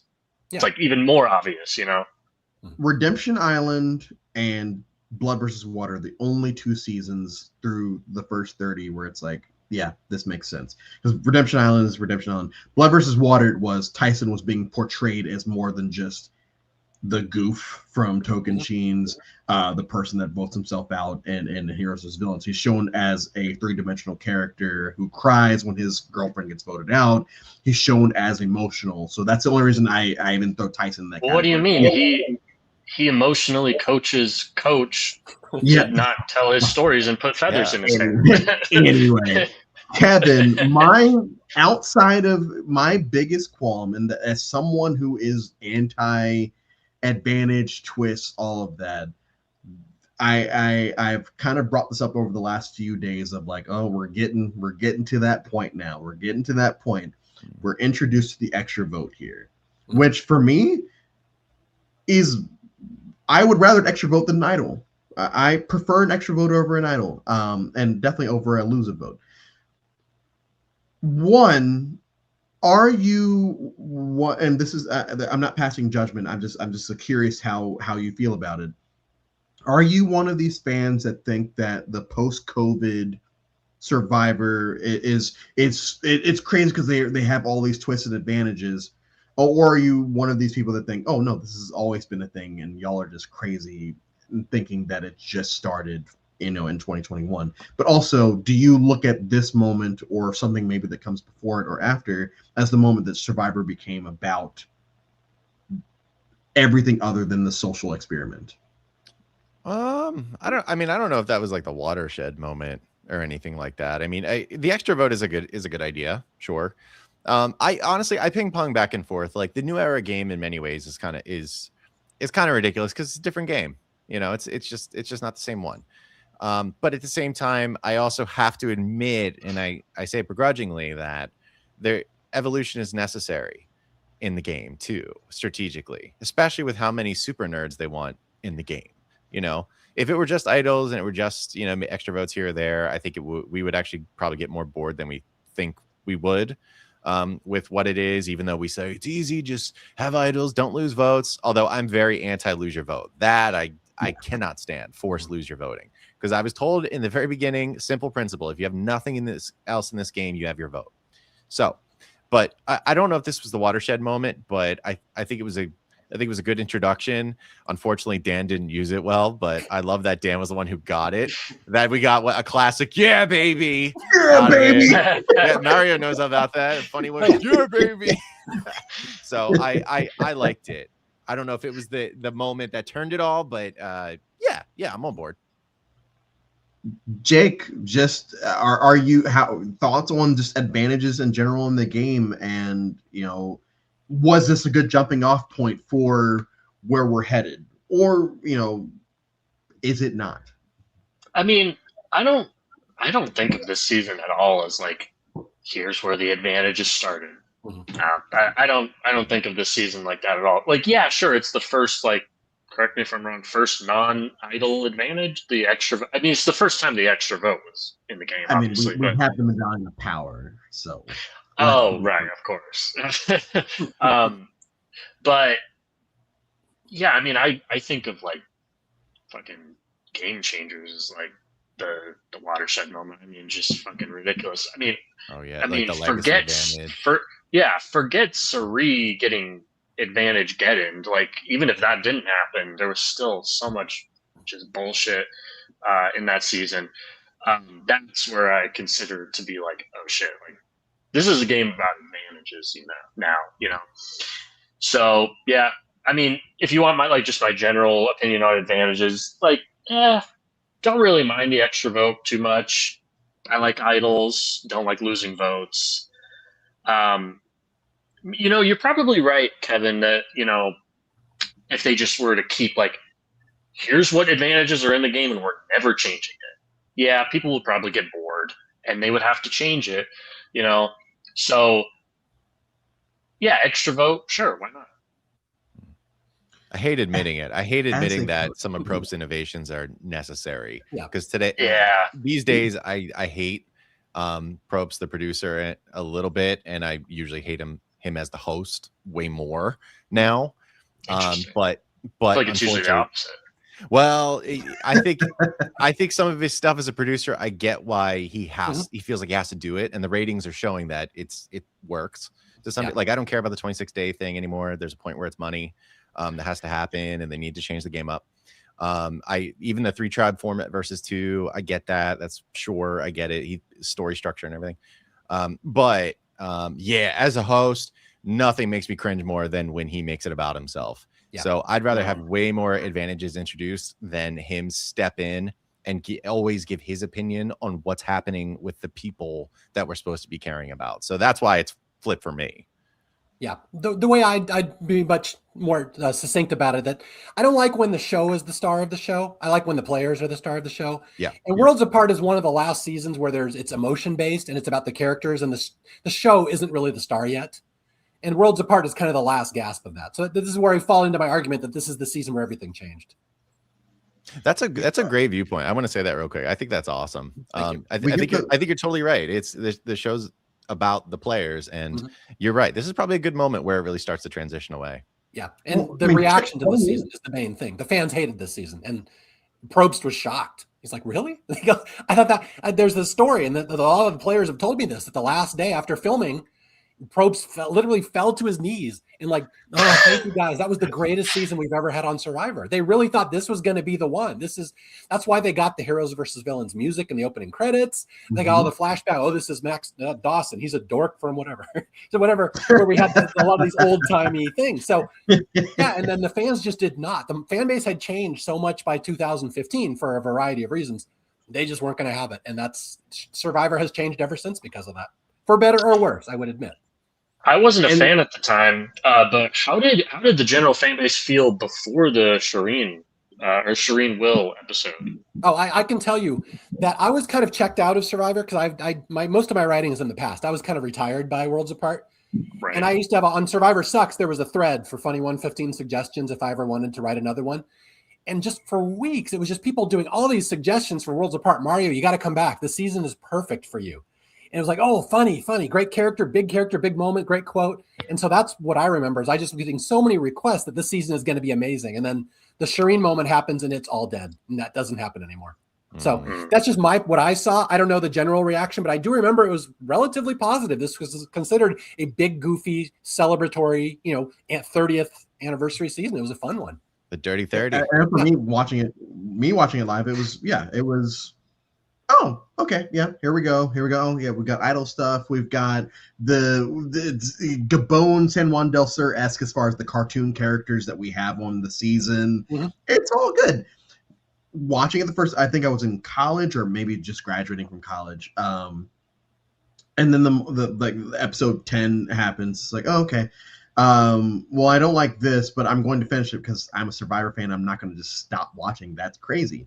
But like I said, as the years have progressed and I've watched the season more and more, I do find myself getting angry, but it's also just like, I don't really care. I'm going to get through it. There's only one season where I just so emotionally check out that I sit on my phone the entire time, and I haven't gotten to it yet, but Worlds Apart is not it. Worlds Apart is still like, okay, I still have the Mike Holloway storyline of I want to just watch him steamroll the rest of these people and kind of find the merit in that game, because people keep saying, oh, it's only because he won all these challenges. Like, no, he's trying. They just won't give him the time of day. So kind of going off of that, the reason I was very excited about this panel specifically is because I do feel like we are, at least the three of you and me as well, are as very open-minded about it. Like, Kevin, I've done a lot of, as a coach, I've done a lot of, I guess, film review on of a lot of your videos. It's like, okay, yeah, this person's not going to come in and regurgitate the same thing that everyone says on the internet. He's going to say something else. Mario, I'm ready to take some stances around here. Yeah, exactly. Mario, obviously, yeah, and then Jake, me and you have known each other for 6 years. Like, I know that you're not going to just come in and regurgitate the same thing that everyone says about Worlds Apart. You're going to say something that has merit or what have you. And I do appreciate that y'all are pointing out things that it took me until today to kind of realize. So finally getting into the back half of the season, I'm fairly certain this is going to break the Marquesas. This is going to break the Marquesas time. Over 2 hours. We did 2.5 hours for Marquesas. Yeah, we went 2.5 hours for Marquesas, and we're at a minute or an hour 50 at this point. We'll kind of skip through Will doubling down at the tribal because we've talked a lot about that. Anyway, what I more want to talk about is Mike is fighting his ass off to stay in the game before he wins immunities, and Dan is being Dan. Just like, I think you're just being paranoid. Like, I don't really see it, Mike. I don't get it. Where are you coming from? Jake, we'll start with you. Are we rooting for Dan to finally catch on to the fact that he is, in fact, at the bottom? No, of course not. It's hilarious. I mean, at least I'm just like I mean, listen, I obviously love Dan Foley as like a character because I just think he's ridiculous. but I don't want him to win. I don't want him to like do well, you Yeah. know? So like, yeah, I want him to keep like delusionally thinking that he's actually running shit, which kind of goes back to what you asked me earlier of like, oh, should Mike have, you know, just told Dan everything and then, oh, Dan finally sees light. I still think he would have just been like, no, because he just thinks what he wants to think, you know? So no, I was not ever rooting for Dan to realize he was on the bottom. Yeah. Dan works best when you realize he's James Miller from went into Palau. Everything he says is going to be wrong. Yeah, exactly. It works best. Just watch him that way. It's so much more fun. I got beat by a homosexual. Hell yeah, come it's on. strong. It's Hell strong. yeah. Hell yeah. It's strong, but you know. Also, Colby has him beat by like 3 inches height wise, and also Colby was still kind of built like a brick shit house by that point in Palau. So like, yeah. Kevin, anyway. if you want to keep on going. Yeah, like I was rooting for Dan to be completely drug along by the nose by people who actually understood what was going on in the game when he didn't, and the overconfidence that he felt believing that he was in the inner circle of everyone when he wasn't, obviously. And you know, going back to the auction stuff, like Jake was just saying a second ago, like should Mike have told him ahead of time? No, I mean, come on, like Mike's smart enough to know that this is not a reliable human being to keep a mega secret before a major thing's about to happen.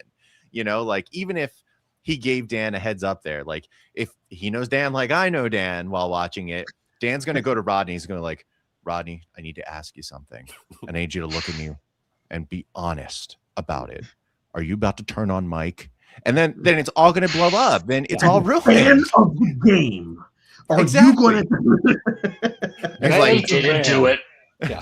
Rodney, I just want to let you know, flippers never win. You know, like that's what he'll do. You know, something like that. So Mike was 100% right not to do that. I mean, it was worth the gamble with a delusional guy like Dan Foley. I'll say that.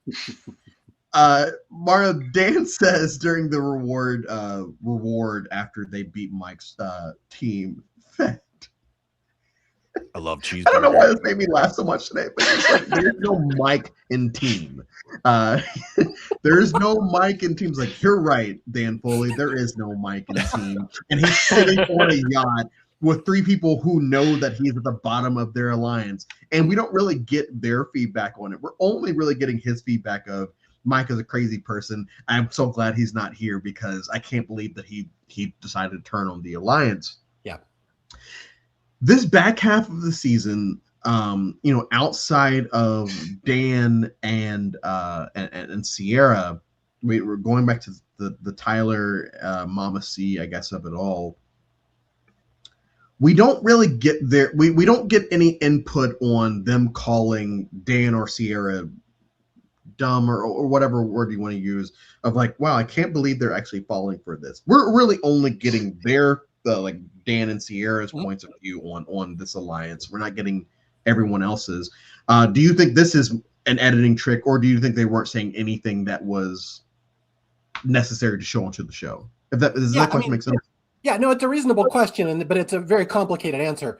Is this what's actually happening? Well, yeah, if you look at a story from one point of view, sure, it is absolutely what's happening, but that's just one person's viewpoint, like you said. So yeah, this is, I think everything they're showing is accurate, but you have to remember always, and this is not just specific for you, but anybody who's listening, that all storylines are handpicked. Why are we showing this scene, and what is this contributing to the overall storyline? So yeah, it is accurate, and I mean, when Dan goes on TV, that's not correct. That is not how it was portrayed. Well, from your point of view, no, it wasn't how it was portrayed. It's weird that Dan never seems to realize there's other points of view on the show and other things people were talking about stuff. So yeah, it's a very complicated answer that this was accurate. This wasn't editing tricks. It's just one specific point of view. You know, to add, like, when we talk about like Dan and the way he views the game, and like you were talking about, Mario, like your POV, like a great example to me when I think about this is like, if you're a Karate Kid fan, you know, you watch the movies and it's like, great, Daniel LaRusso wins. Yeah. But then you watch Cobra Kai and you see it from Johnny Lawrence's side. Yeah. You could see how Johnny's the victim. Yeah, isn't that fun? Yeah. Dan Foley is Johnny Lawrence. Yeah. Or it's like How I Met Your Mother. If any of you have seen How I Met Your Mother, Barney in that show, it's like, you guys thought Ralph Macchio was the hero? Like, what? I was rooting for Billy Zabka. Yeah, and that's something I tried to do in my Dan Foley write-up is, like, I'm not really trying to make you like Dan. I'm just trying to point out that he's not wrong. If you watch the season from his point of view, Mike is the villain. He is the one who turned on the blue collars. He didn't do it. Yeah. But that's the thing. Dan's not wrong from his point of view. He just is unaware that there's another viewpoint. From Mike's point of view, he's the good guy. And it's just so much more interesting to watch the story that way. But that's what I try to do through my writing. I try to get people to, it's, as they say in college, it's critical thinking skills. You want to look at a story from 3-4 points of view. You want to look at an issue, how you can debate it. So I just always try to introduce that into my writing. It's so much more fun to watch Survivor from different points of view and how you could view it different ways. So that's just what I try to do. And Mara, thank you so much, because that's one of the many reasons that I watch the show the way that I do. You know, after growing up watching it, the fact that I only watch it and binge watching, groups like, oh, I'm going to watch all these seasons in this amount of days. The reason I do this, I can spend more time watching individual players that either are not shown as much or may be portrayed as either a hero or a villain, just to kind of see what is actually happening within this edited episode. Mm-hmm. And I always go back to All Stars. Growing up, it's like, oh yeah, Boss Rob's a villain because everyone's telling me that he's a villain on this season. Like, that's all I need to know. He's a villain on the season. And then watching it as I get older, it's like, okay, yeah, he pre-gamed the shit out of this game, because of course he did. But also, these people seem like they're more upset than I've seen any other player be at this point. It's more, oh, because we're all celebrities and this man is trying to win this game. All that. I hate that this is my last time doing the marathon, the way that I'm doing it now, because I do appreciate these little moments of like finding these small character moments with Dan Foley specifically today, or this small character moments with Rodney, which we're going to get to in a bit. These small moments with Tyler. I'm going to miss that, because I know that I'm not going to do that any other time that I rewatch these seasons, because I'm not going to rewatch most of these seasons. Because as much as I love the show, I only rewatch my comfort seasons. I don't really need to watch everything else. We're going to bring up the Dan Foley as an adopted child moment for a second, because it is one of the funniest things that's ever happened on the show, because it's so overly tone deaf that I don't give a shit that it's tone deaf. It's just like, okay, no, Jeff, just listen to him. He clearly has a point. He has a he clearly he clearly, there's something going off in his head that he feels like this is the exact same thing as being an adopted child, because he even reiterates it. He double downs on it. Just in the annals of Survivor history, Kevin, we'll start with you. Dan Foley doubling down on being an adopted child, going the same, Serene talking about being verbally abused as a child. Where is this for you? You don't, like, numbers don't really matter. Just like, is this something that you always think about as a Survivor fan? Me, yeah, in particular, because I'm such a Worlds Apart fan, and that's because of the absolute portfolio that Dan Foley brings of just a not self-aware, ridiculous moment. So for me, it absolutely is, because I think he really believes that he is like matching her dramatic story with his own to build this wonderful character of Dan Foley that people are gonna love, and I think that's what he thinks it is. And it was just so misguided in the moment, and that's what makes it so wonderful. Mario knows. Yeah, I can't even add to that. I mean, yeah, there's so many. You could go off for an hour on this subject. Yeah, next year I'm just going to do character. I was going to do 50 days of characters on Survivor. Oh, 52 days. Oh, he better be in it. Like, yeah, I think Dan and Coach right at the top. Right at the top. Yeah, Dan Coach is number one for sure. Coach is pretty good. You know, actually, real quick question. I was thinking about this earlier. I don't want to derail this, but who do you think had a better hand raise moment? The Shireen one or Coach like said no one's ever thrown bean bags randomly, and Coach is like, I have. Yeah, I mean, Coach is so self-serving, but Shireen's fits the storyline better. So I like them both for different reasons. That's probably the right answer, honestly. Yeah, recency bias is the Shireen one, but the Coach one is, as a person that's not a Coach fan, the Coach one is very funny.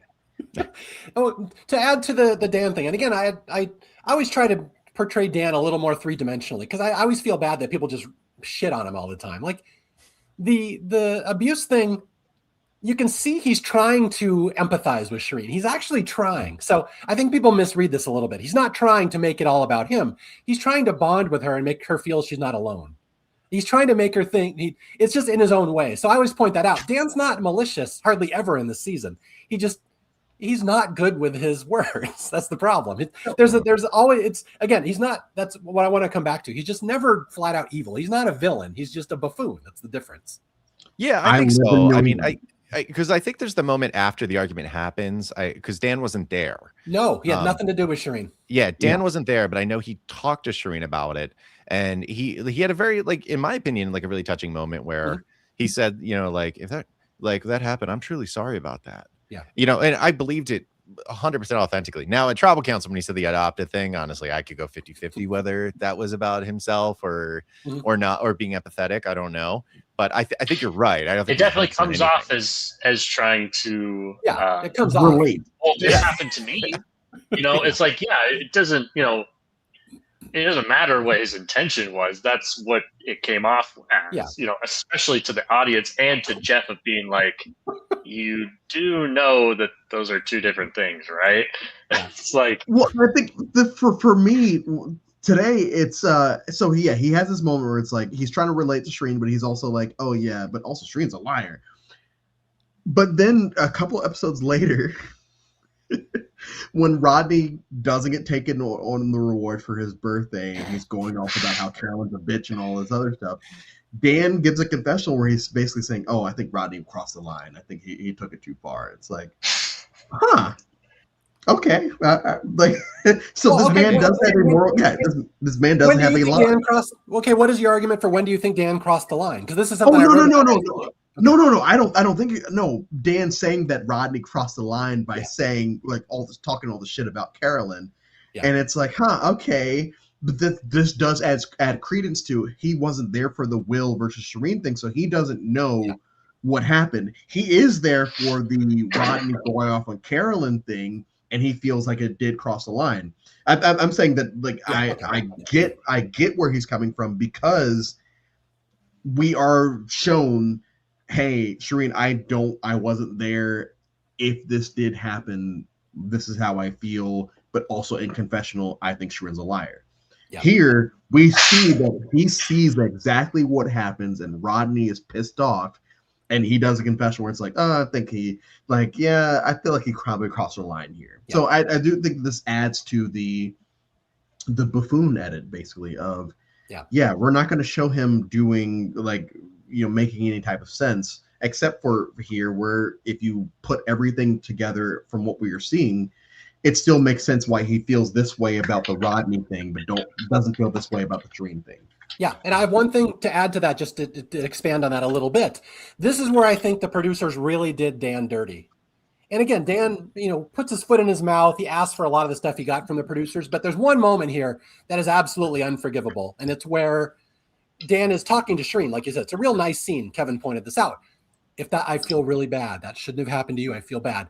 They intersperse that right after he says that. They put in a confessional, which if you look at Dan's close was the day before, where he says, Shireen is a liar.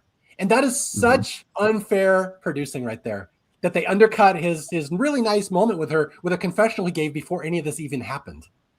And that to this day, when you see people discuss Worlds Apart on message boards, they're like, Will and Dan were so terrible to Shireen during that scene. I'm like, Dan didn't do anything to Shireen. That's just an editing trick. Yeah, Dan wasn't there. It really bothers me. They always loop Dan in, that he was there and he was yelling at Shireen during that scene.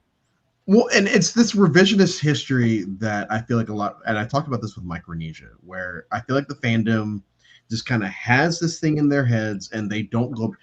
Micronesia, the reason I'm bringing this up, and I'm sorry, I saw the comment when we did the Micronesia thing of like, oh, Coach hates Parvati. It's like, Coach doesn't hate Parvati. I don't hate Parvati.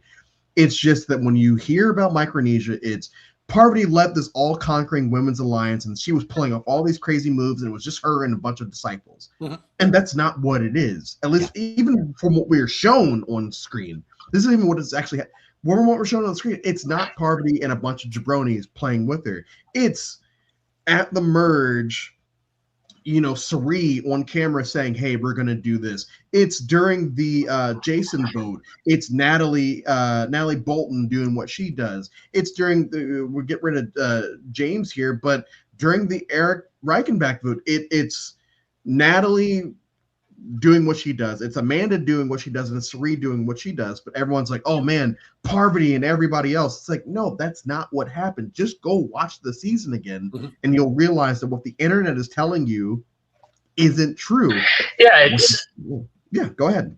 It's Parvati, I mean, to be fair, I think it's a great confessional where she's like, the girls are coming together and we're picking the guys off one by one and we're devouring them or whatever. Like, it's a great confessional.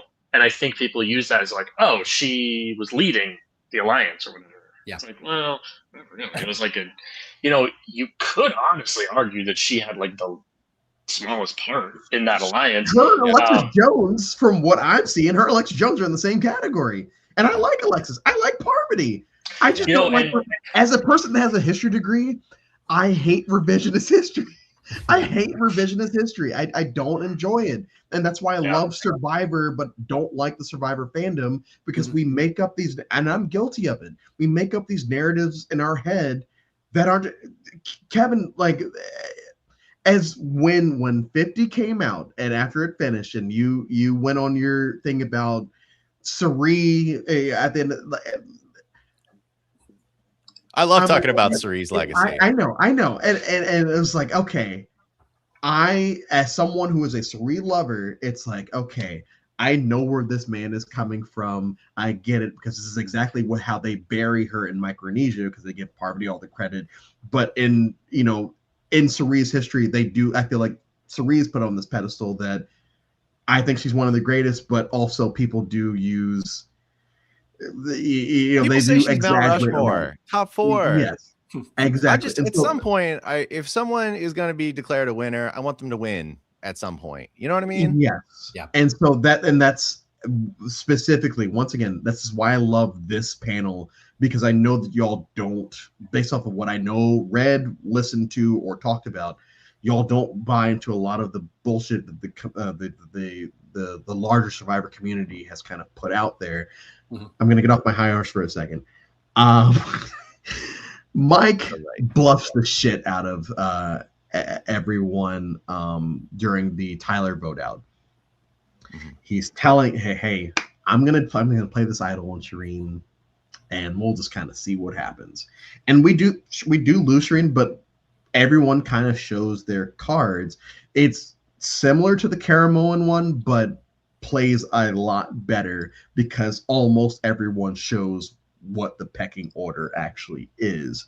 And I do, Mario saying that this is the end of this. It's like, yeah, this is one of the last moments where it's like you can pull this off and you kind of expect everyone to fold and show it.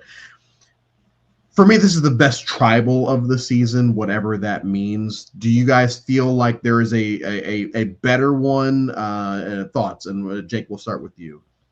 I'm so sorry. I got a text like 1 second ago. Could you repeat it? Oh no. I'm like, we'll start with don't pick me first. Don't pick me first. Busted. Wait, so what? Could you repeat no, it? Kevin. We'll go Kevin, and we'll. Okay. I don't know. I mean, yeah, obviously that was a really good one. I mean, it's not the one that stands out to me the most, but I mean, it's up there, I guess, if you really were thinking about it critically. Yeah, absolutely. For me, the one that like stands out the most still is when Jen plays her idol. That's a big, mainly because I just love Jen. I love getting laughing in their face when she plays it successfully. And that was right before I think the kind of the kickoff of the craziness that's about to occur in the season. But yeah, this is a really good one. This is an example of Mike, yes, he did for the most part immunity his way to the end, but this is an example of how he did maneuver around this group of people who clearly wanted him out with the tools he had, which ended up being plentiful in the end. But he had one idol. He duped the people well. Got rid of Shireen, who was one of his few allies, but expendable, I suppose. I mean, overall, I think it was really good. It was really entertaining, and it was something that helped catapult him probably winning to the end. This little kind of move. Yeah, Mario. Yeah, I don't really remember specific tribal councils, but yeah, I do think this season in particular has a lot of momentum down the stretch, and this is just one of those moments. It's really strong down the end, and that's again people that check out after the Shireen vote, I think, are just missing out, and this is just one example. This is a solid tribal. It's a fun moment. Mm-hmm. Caramoan is the only I put this in the Caramoan where people check out after the brand enhancing. It's like you're missing a lot of good shit at the merge. Like people check out merge, after the brand enhance thing. Oh yeah, people hate Caramoan because of the brand enhancing. It's like, yeah, I don't like this, but the merge is so much fun in Caramoan that I just kind of okay, I get it. The Three Amigos. Yeah, exactly. Yeah. The Andrea Belkey blindside, the Brenda blindside, Eric sort of dying. It's all fun. It's all fun. Oh my god, just for Cochran confessionals alone, Caramoan's worth watching. Yeah, this is where I come back to what the hell happened to the Survivor fan base, that your relationship with TV is so affected by an episode you cannot emotionally finish the season. That's crazy.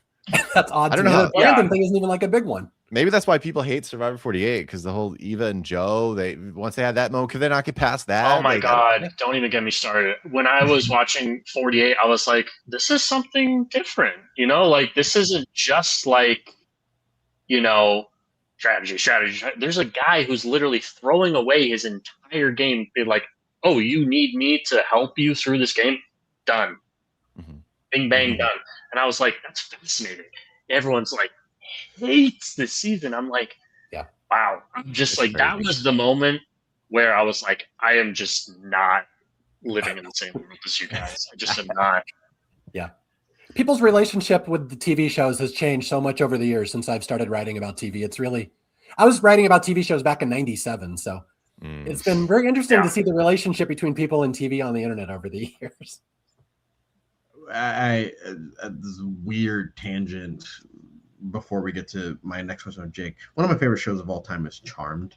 Mm-hmm. And when Shannon Doherty got fired from the show, everyone's like, oh, well, Alyssa Milano's probably in the right here, because why would they fire the person in the right in Shannon Doherty?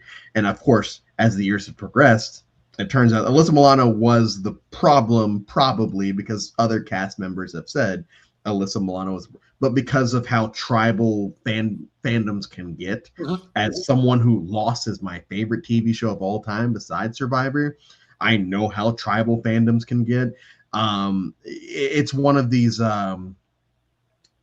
hive mind type thing. Once again, I know I keep hyping y'all up as like the panel, but like it's never felt like y'all just kind of fall into, we have to have this opinion on everything because this is what everyone else does. It's just, we have our own opinions.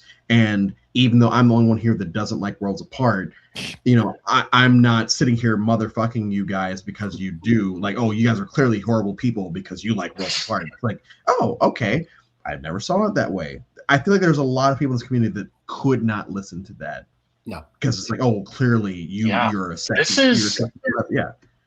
This season really is just like a sore spot for some people, where it's like, if you just slightly criticize their viewpoint on it, it's like, so you just condone bullying? You just condone what Will did? I'm like, no, I obviously think Will should not have said what he said. It's like, I don't know. It just really, it brings a lot of, emotions for people. Yeah. Unfortunately, Survivor fandom is kind of like what politics has turned into. Everything's kind of a purity test. Mm-hmm. You must agree with everyone 100% or you're an enemy. And unfortunately, that's a rough way to follow a fun TV show. You're rooting for the cop? You're rooting for the cop and where's it? It's like, okay, I get it. Once again, as a Brown in May 2020, optics weren't great, but it's like, So once Sorry, Sophie like and Jeremy Tony, I are don't know gone, what yeah, to tell you. once I Sophie think and Tony's Jeremy are cool. gone, Like, who am I going to root for here? I'm going to root for Michelle because she's the underdog. But like, if Tony wins this, I don't feel like a horrible human being because I'm rooting for the cop to win.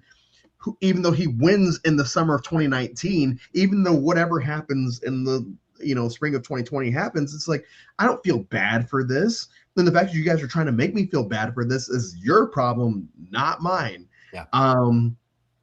Yes. Anyway, I mean, real quick, I've been meaning to say this for a long time because I was like, I don't really know where this fits in or if it's really part of it. But since you were talking about optics, I like the whole Will Shireen thing. I thought was really interesting because it was a big piece of obviously showing Mike's win, like a heroic acts by Mike, which I agree. I think it probably wouldn't be in there if Mike didn't ultimately end up winning the season. But the only black cast member on the season, one of the main highlights they get is him screaming at a woman. Interesting. Yeah, I'm glad you brought that up because no one else wanted to. Yeah, I mean, interesting. A guy who objectively was extremely nice and humorous up to that point, well liked by everybody. For some reason, that they really needed to give him that screen time. Yeah. And it's interesting that pretty much universally everybody took Shireen's side and not Will's in that moment, even though he was falsely accused. So, is that fair? When I rewatched this season, I'm now remembering, I was like, whoa, wait, he was actually falsely accused. I had the conventional wisdom in my mind was that he was just like trying to defend himself and just like push all the blame onto her. And so, I mean, kind of like what Mario was saying about Dan, where it's like in his POV, he's not what we're all saying of like a bumbling buffoon. Same thing with Will. In his mind, this, like you said, she was calling him fat, she was calling him a loser, whatever. And she then goes on to falsely accuse him of stealing food on a show where everyone's starving. It's like, stealing his own food. It's like, fuck, man. Like, in that moment, like we're all human beings. Like we've said hurtful shit to other people, So again, not condoning what he said. It was hurtful. It was mean. Shouldn't have said it straight up. But different POVs. Yeah, when people fight, they fight to win. So he was fighting to win. That's how I kind of look at it. Like, and also easy target. Nobody likes Shireen either. Well, I always go back to the point. There's no such thing as a hero or a villain on Survivor. There's just people trying to win a game, a very unethical game that places you into, very gray moral areas sometimes. So that's what I always try to get people to remember. These are people that were cast to conflict with one another. They're very different people. They all have, prejudices and biases and loves and hates, and they're specifically cast there because they're going to bump into each other and clash. So there's no heroes or villains on this season. The only real there's only been really like 3 villains in Survivor history. Johnny Fairplay, who went on TV because he wanted to rape reality TV. That was his only goal. Okay, he's a villain. We'll give him that one. Russell, who just wanted to embarrass everyone and like hurt everyone. Okay, Russell. And I love her, but Nyanka, she had some good villain tendencies. But other than that, they're just people trying to play a game, and it's very stressful, and they conflict, and they get, in arguments with one another. And that was a particularly vicious one. And I would say she pushed Will's buttons, and Will was fighting to win. And that's not unlike a lot of people in real life. They fight to win when you get to that point. And just to close out the Snackgate, we're just gonna leave it here. I'm a part of the Survivor Diversity Campaign Twitter account from 2020 on Twitter. It's me and 5 other folks, including Davey Rickenbacker from Dave vs. Goliath. Davey, I love Davey. When we were first starting, we would do like birthday shout outs to people, and specifically Nyanka, Ted, and Will.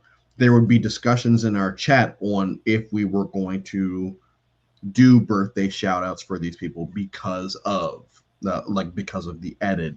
And I think we ended up doing shout outs for all of them anyway, because like whatever the fuck, we're just doing birthday shout outs. But it is interesting, Kevin, you're the one that brought it up. of that like the only Brown we have on the season in a storyline where he is mostly portrayed as just like this whatever person who got casted late because of some YouTube video, all of a sudden just turns into this shitbag. And then really, with the exception of him doubling down during the tribal that Shireen goes home, we really never, well, maybe Jen goes home, but we never really see that part of him again going forward. It is very interesting. Mama C's face turn. Mama C's face turn when Rodney, Will, and Carolyn basically have the, hey, Rodney's birthday is coming up or is today. And if we win, we will give Rodney this because he hasn't won any challenges. It's his birthday. He hasn't gotten off this island in 30 plus days. We're gonna do it. One of the biggest memes in Survivor history is washing dishes on my fucking birthday, which I'm glad that they didn't give him. Then bring him on the air. Oh God, yeah. Just once again, we can kind of this can be a quick one because we do have a few more things that we have to get through tonight. Kevin, where is this? Is washing dishes on my birthday? Where is this for you as a fan? So it's so tough because again, I love Worlds Apart, so there's a million things I could put in this. But as far as like things I'm gonna remember or I'd want to put on a T-shirt or something, oh my God, top 5, no question. Like it's like Rodney is another one of the just hilarious, ridiculously awesome characters because you see him right away and like the Boston thing's annoying, but you're like, all right, this is that guy.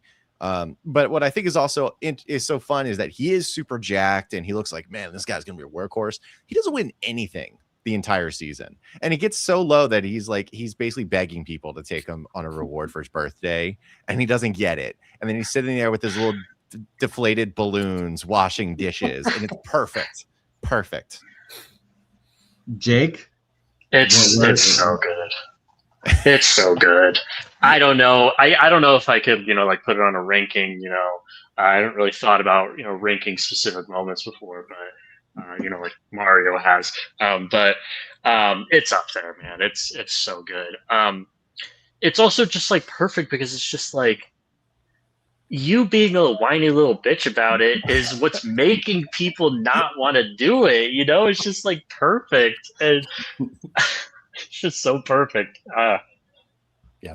It's just so perfect for his character because he's so cocky and confident that he's going to win at everything. And he's the only one who never wins anything. So Yep. Just these little ironies like that I just love writing about. And this, again, we go back to, Worlds Apart. It's like a ice cream sundae for me as a comedy writer. And this is like the cherry on top. Right at the end, you get Rodney's birthday.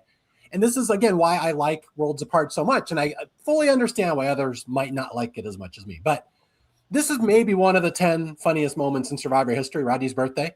I could also make the argument it's not even one of the 10 funniest moments in Worlds Apart.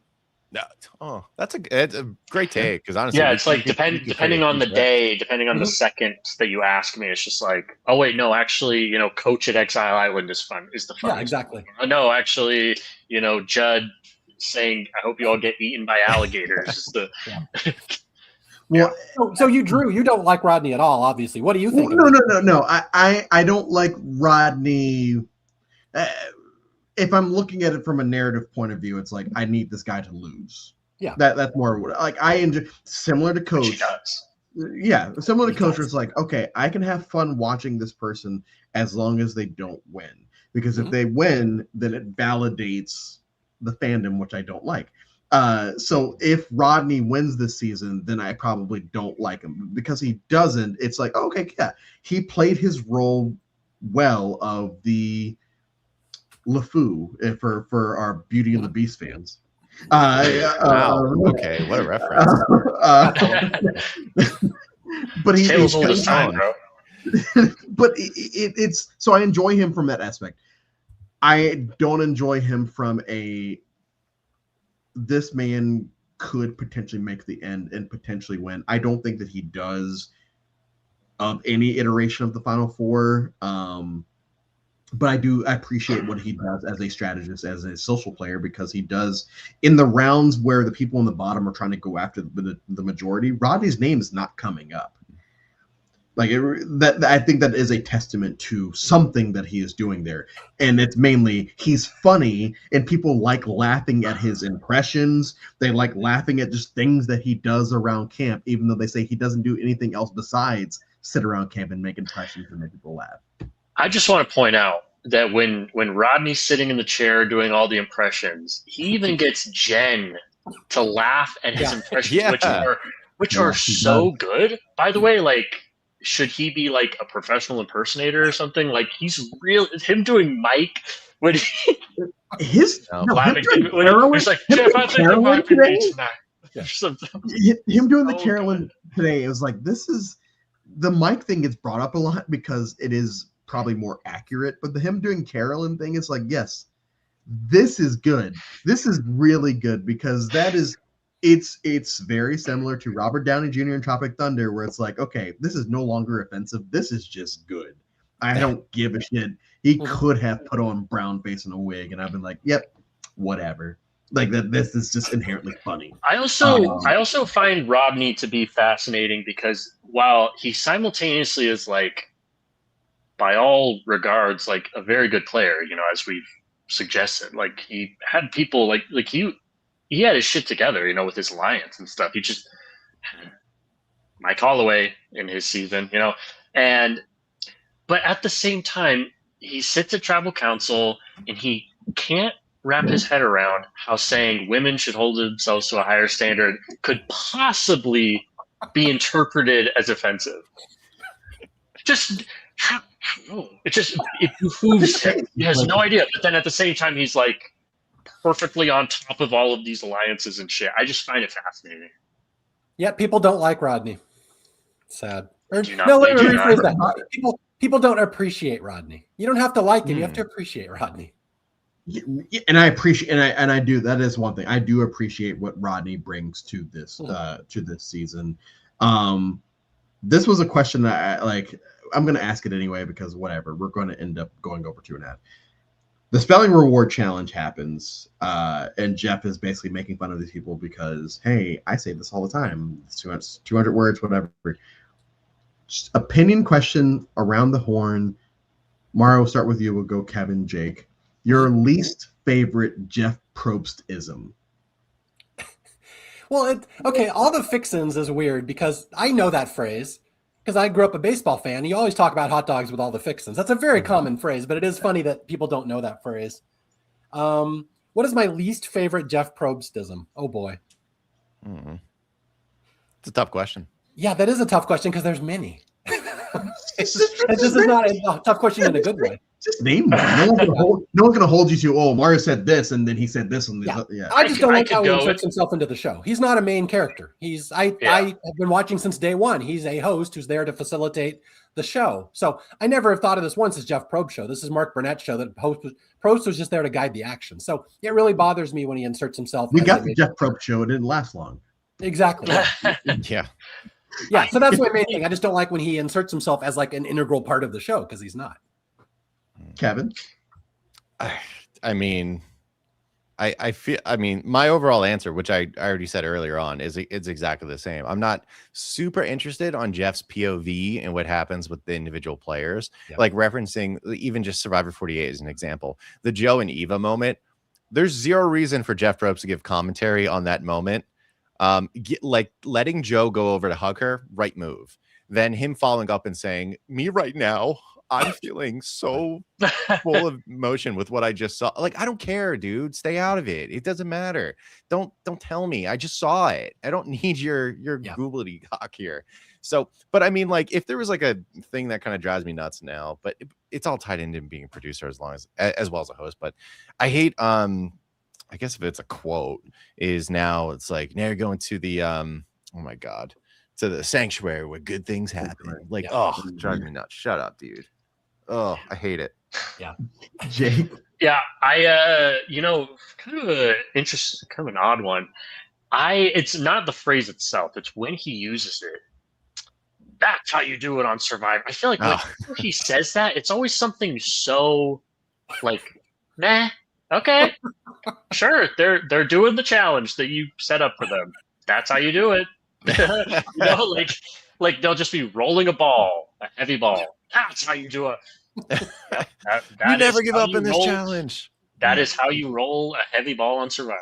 That's true. Wow. You And just gave me a kinda great go- idea for a funny 115 entry. I really should have done something like that. Just mundane things that Jeff treats like they're Yes, amazing. exactly. the biggest thing that's ever happened. Because Yeah. it's like I've seen you, Mario, talk about how like, well, it's something that I've just obviously observed as well. In the first couple seasons, he doesn't narrate the challenges, Mhm.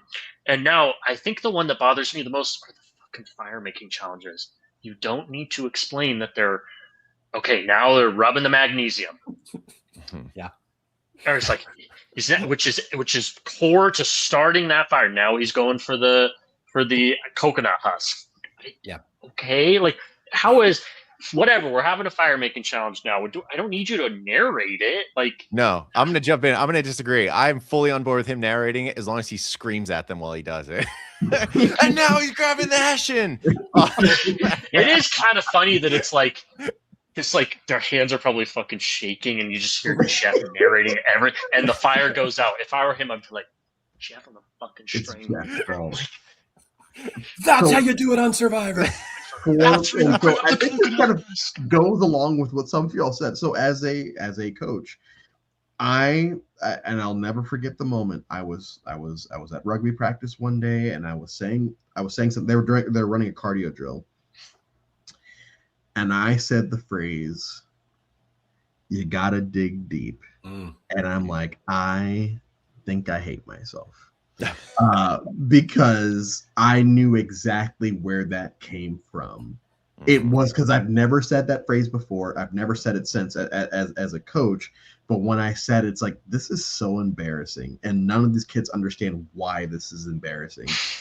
And so anytime I watch the show and he says, you got to dig deep, it's like, okay, we got this. It's like, what you talking about, Willis? Like, I gotta get this in at least once or twice a season so people know, like, yeah, I got my catchphrase in,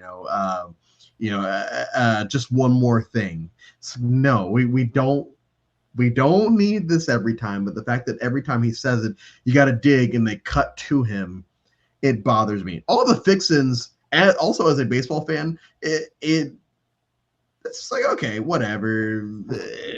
All the fixins. I've never heard anyone say that in real life. Yeah, it is just a Jeff Probst-ism that you got to dig deep. No, thank you.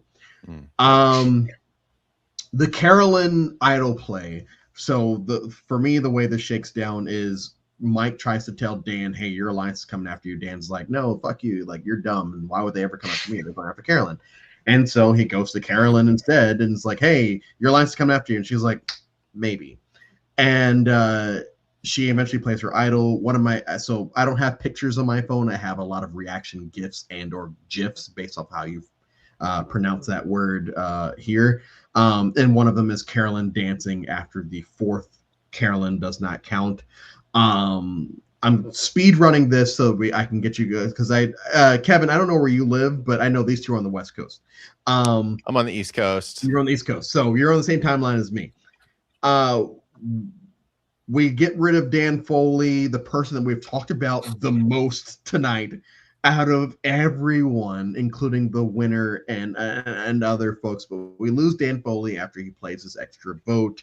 And we get to the finale, which for me, outside of the Island of the Idols finale, and you can make a case maybe the Caramoan finale and that last part of the Redemption Island finale, the most awkward finale of all time, because we get to watch people's dreams get shattered in real time of not making the second chances season. We get to the finale, and it is basically Mike Holloway is going to win 2 immunities and make it to the end of the game. For y'all, first time watching, whether you watched it live or not, is there any way for you, first time watching, that Mike does not make it to the end at least? And Jake, we'll start with you. No. I just,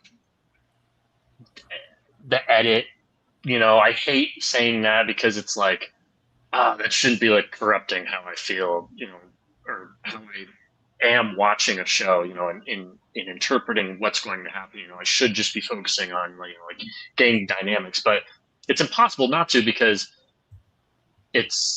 these people are there 24 hours a day for 39 days. Obviously, they cannot show everything, so they have to show only some things, and they want to tell a story by showing those specific things. So, yeah, I mean, I could just tell by the way they're showing it, Mike's going to win. Also, who was this competition? Sierra? Come on. Especially after Sierra's gone, it's like piece of cake. Come on. Game changer, fan favorite. Game changer, fan favorite. Game changer, Barrel fan racer. favorite. Legacy advantage holder. Whatever the long ass acronym is that they use on Survivor Reddit. I haven't been on that site in forever, so I forget. Kevin. Yeah. You want to go, Kevin? Yeah, Mario. You can go. We'll give it ties into what Mario. You said. Is that at the time, if you guys weren't watching this live, Drew, we were watching it live. Kevin and Jake weren't watching it live. I was. Okay. Yeah, I didn't. Before this season aired, Probst was effusive. Oh, it's the greatest season. It's great. You'll love the winner. The winner is just so amazing, blah, blah, blah. And if you know anything about Jeff Probst, okay, it's a white dude who wins a lot of the challenges. I mean, Jeff is very predictable. That's how it works. And right. For better or worse. So it was very obvious if you knew anything about Survivor history by the way he talked about it. And you look at who's left. He's not going to be bragging about Carolyn. He's not going to be bragging about Sierra. It's certainly not Will. Maybe Rodney, because he is also from Boston, just like Boston Rob. Yeah, that is the thing. I was holding out hope it was Rodney. That all the season in general, I don't care who wins, doesn't matter to me. But I was thinking if Rodney wins, it's a fun story. It's kind of an underdog story because he really has no power, but he's scrapping his butt out. So I thought that would be fun. But every single hint of everything you know about Survivor, an alpha male like Mike is going to win. So that really brought the season down for a lot of people because Jeff is so predictable in just how he describes the show. Yeah. Right. So I think like knowing what I know now, like I did watch it at the time, but I wasn't deeply involved in conversation around it. So like I didn't know Probst said any of that. I just watched each week. But like I was watching at the time as purely as almost like a casual, an absorber of content, not so much thinking about it as a storyteller. So it was one of those things where I was really rooting for Mike because he was clearly the hero. And if it had been anyone else, I would have been disappointed. Yeah. So from the storytelling standpoint, I guess I can't say like it was a guarantee, but I can tell you right now, I wouldn't have left the finale happy if anyone but Mike won. Yeah, that's for sure. But now that I can see it from like a storytelling, a little more kind of like you all are saying, now Rodney would thrill me if he had won. Although, and you've talked to castaways about it, Mario. I don't know what the sense was, but again, me watching it, it seemed like Rodney would have had a shot against any combination of the final three if he got there. I will break your heart a little bit. And from the consensus that I've talked to people, that Mike would have won against anybody just because he had to overcome so much and he won all these challenges and they were just amazed that he could do that. And then he gets Shireen vote for being her hero. So it's like, if Mike gets there, he's going to win. The consensus I have heard from people like Max, and I know Max pretty well, so I've talked to a lot of them, that if it's Rodney, Dan, and Will, Rodney is third place because they were very upset that Rodney would never work around camp. And this is the big thing on the blue collar tribe. He didn't deserve it. He did nothing. And at least Dan and Will worked around camp and they had wives and families to support and Rodney didn't. So that's what it would have come down to. It would have been Dan or Will, which would have been a really interesting story to try to tell, one of those two. Yeah. Yeah. Rodney, the big thing with Rodney is that he did no work around camp and people on the blue collar tribe in particular had a grudge against that very deeply, that you're not pulling your weight. And then Mama C is the other one. That I know Max told me once that the cast in general thinks they underestimated Mama C because she was doing a lot of stuff, but it wasn't visible to them. She's doing moves, she's being social, she's forming bonds. They didn't see it. So he's like, Max said, I don't think Mama C really had the jury vote. She wasn't impressing people, but watching it on TV later, you realize, we underestimated her. We should have paid more attention to her. So that was disheartening about Rodney. Yeah. On the Dirty 30 that care about how much you worked around camp? Crazy. I mean, the blue collar tribe. Think about it. That's their hands have to be dirty. If your hands aren't dirty, then break out of that box. Come on, it's the Dirty 30. Yeah, Rodney pissed a lot of people off with that. Well, that's true. I brought this up during the Philippines through Blood versus Water of older women who just get zero credit during their final tribal. You know, Denise gets it against Lisa, but like people kind of shit on Lisa, even though she's not. She's just emotional. Dawn is just emotional. Monica is just emotional, paranoid, all of that. But like they're all out there playing the game. They're doing the things. They just feel bad about it, which is not a knock on them because I like all three of them. Carolyn is different because I feel like she falls more into the Denise category than the Dawn, Lisa, Monica category of she's not shown as emotional on screen. She is shown as this, I'm going to do this because it makes sense for me. And I'm going to somehow, when Mike wins Final Four, I'm somehow going to end up sitting at the end when I probably shouldn't be sitting at the end. And I feel like at least when Camera Shreen gives her credit for it, no one outright shits on her. I can't remember who it was, but someone says basically that she's an ice queen. And it's like, okay, we're not shown that, so I don't know if I buy it or not. Something that I've done this time is looking at every juror and kind of seeing why they vote for someone. My biggest example is Purple Kelly voting for Fabio. It's like, yeah, because the producers made her be naked and Fabio gave her his jacket. Here, in my head, Carolyn gets a few more votes, but she only gets one. Yeah. She gets one here, the same as Will, and it's almost like Mike wins, and that's great. I winners win. I'm not one of these people that says, you know, deserving or not. I'm more surprised that Carolyn doesn't get others because it does feel like this jury, at least from what we're shown, isn't overly pissed off, and if anything, they're pissed off at Mike, which is what Jen calls out during her speech. Like it seems like they're pissed off, but they're not pissed off at Will, with the exception of Shireen, and they're not pissed off at Mama C. You know, but so were y'all shocked that Carolyn only gets one vote here? Yeah, I thought it'd be a little more competitive at the time. It doesn't really match the story that's being told. You think Mike is more hated than he actually is. That's kind of, I think the editors wrote themselves into a corner with the season. There was only one winner the storyline they gave you could have produced.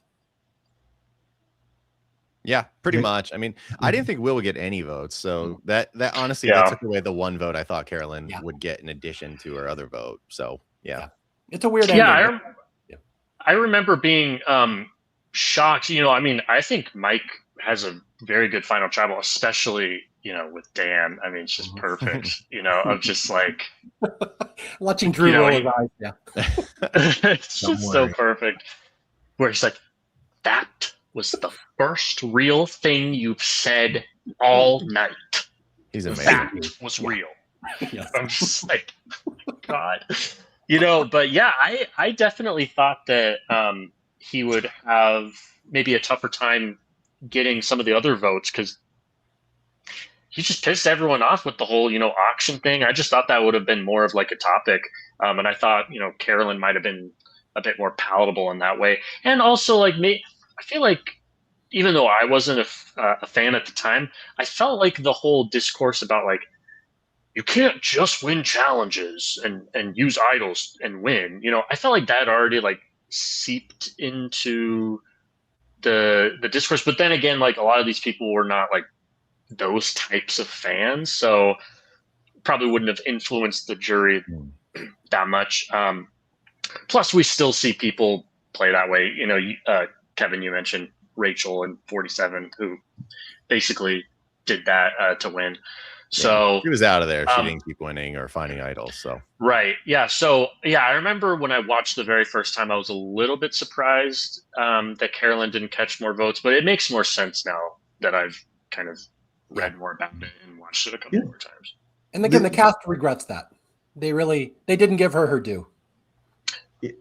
For me, watching today was it felt like Tyler was the only one where it's like, really, you didn't vote for her? You're the one that it kind of seemed like you, whatever respect the game means, and everyone has their opinion what respecting the game means, but it seemed like you were not going to go in being like, oh, Carolyn turned on me, so I'm not going to vote for her. Because it didn't seem like she did it out of malice. It seemed like she did it out of, I don't want to sit next to this mofo, so he's got to go. Jen cusses out the jury for being bitter towards Mike. The reason I rolled my eyes is because ever after Dan gets voted out, it is at least shown on screen that Dan is overly pissed off at Mike for reasons. And even during Final Tribal, whenever Mike says anything that is remotely positive, Dan's like, I can't believe this guy. I can't believe that he's saying all these positive things.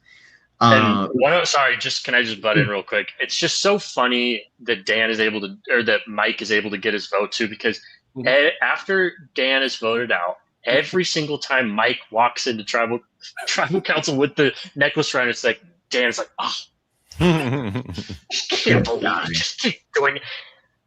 So it's so impressive by Mike that he's able to do this.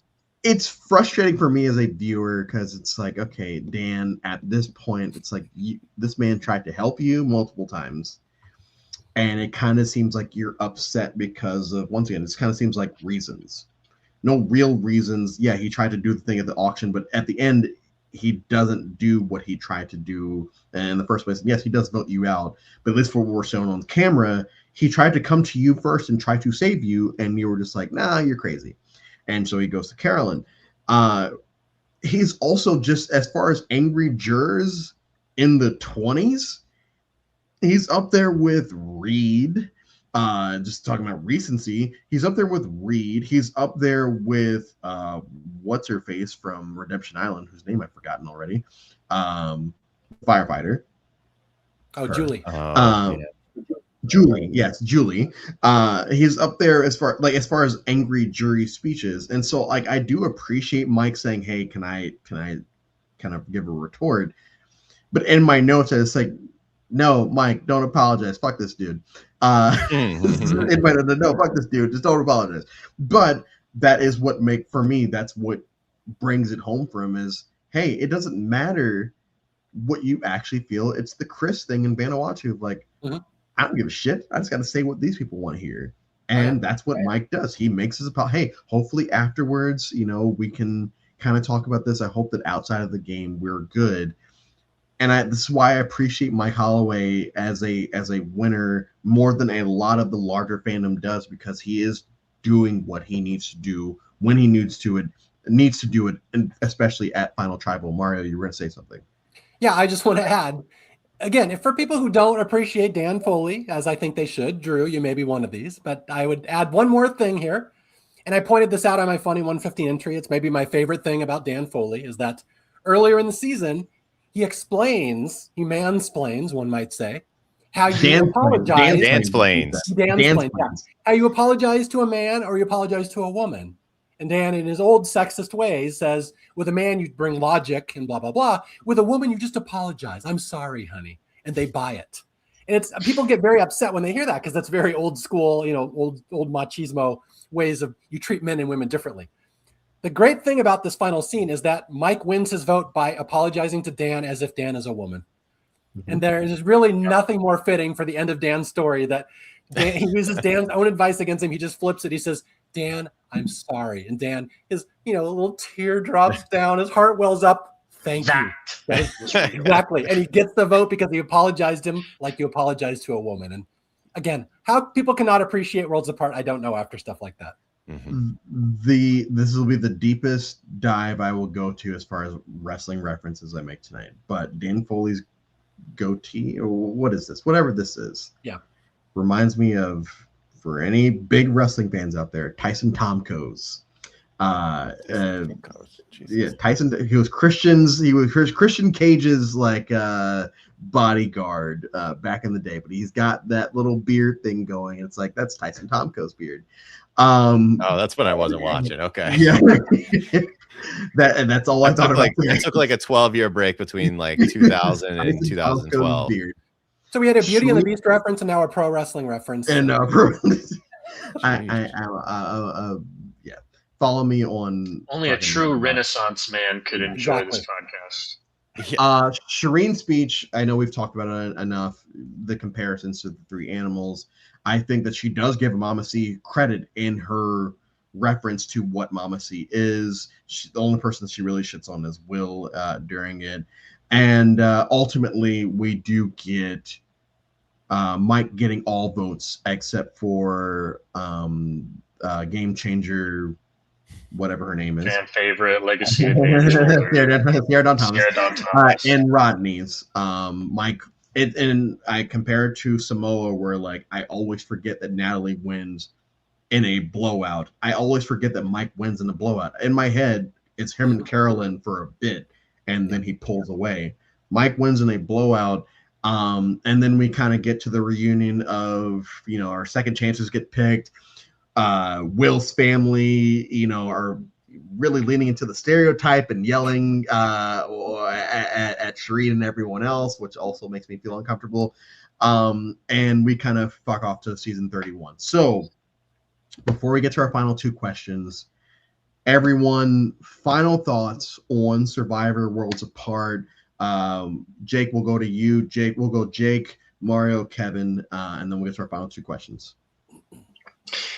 Yeah, underappreciated. I think that every single Survivor fan who doesn't already love it, of course, should give it a second look, because especially if you appreciate comedy in any sort of way in Survivor or just in general, you know, I mean, Mario, the guy that writes the Funny 115, I mean, you should believe him when it comes to this. Like, this is genuinely one of the funniest seasons ever, and that's something that I definitely value in a season. So, yeah.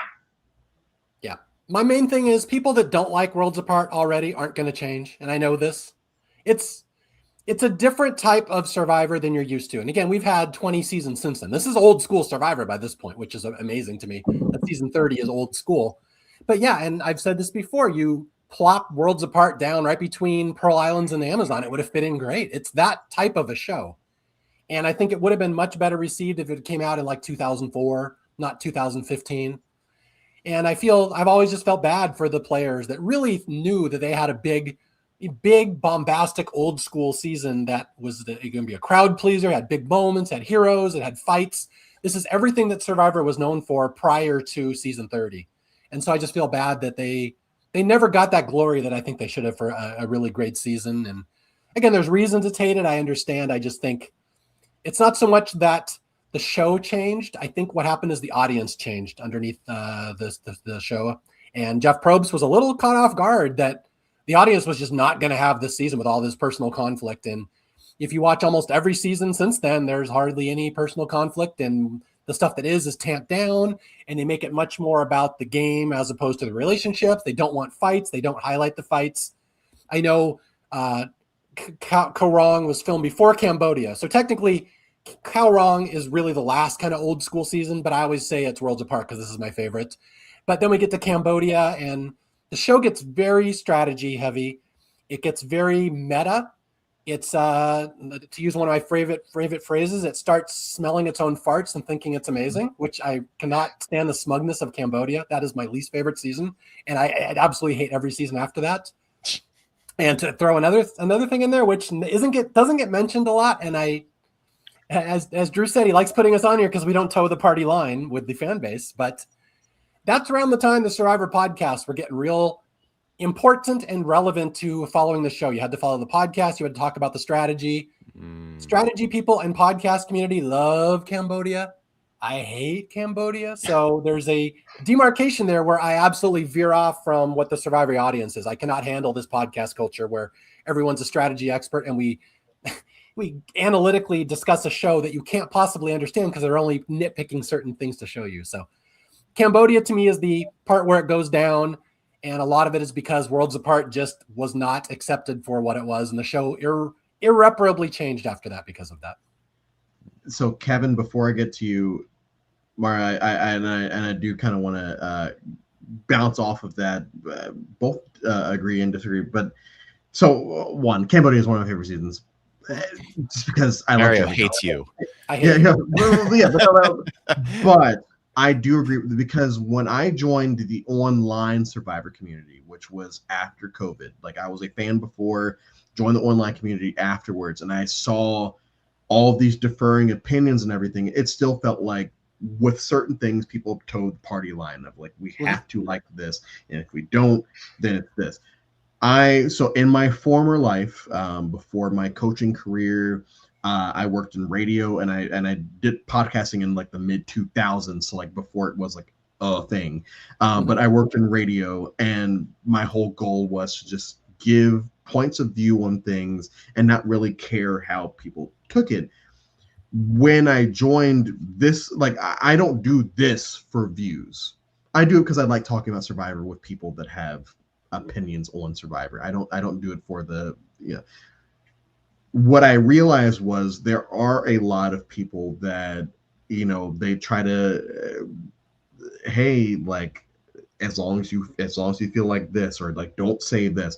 I kind of just give free, just say what you feel. I don't care if we disagree on everything. I just want to hear what people actually feel about the show, because I feel like we're now living in a bubble of, oh man, like I don't want to do any of the 40s because all the 40s suck. And it's like, okay, but why do the 40s suck? Oh, because of this. It's like, oh, you mean the same thing that was been going on for the previous 20 seasons? Yeah. You mean that? It's like, oh, well, it's different because it's 26 days, or it's different because it's like, no, you just don't like it because people are telling you that it's bad. When in reality, there's some merit here. Yeah. Jake, hold on, Jake. Yeah, go ahead. But I have something to say. But it's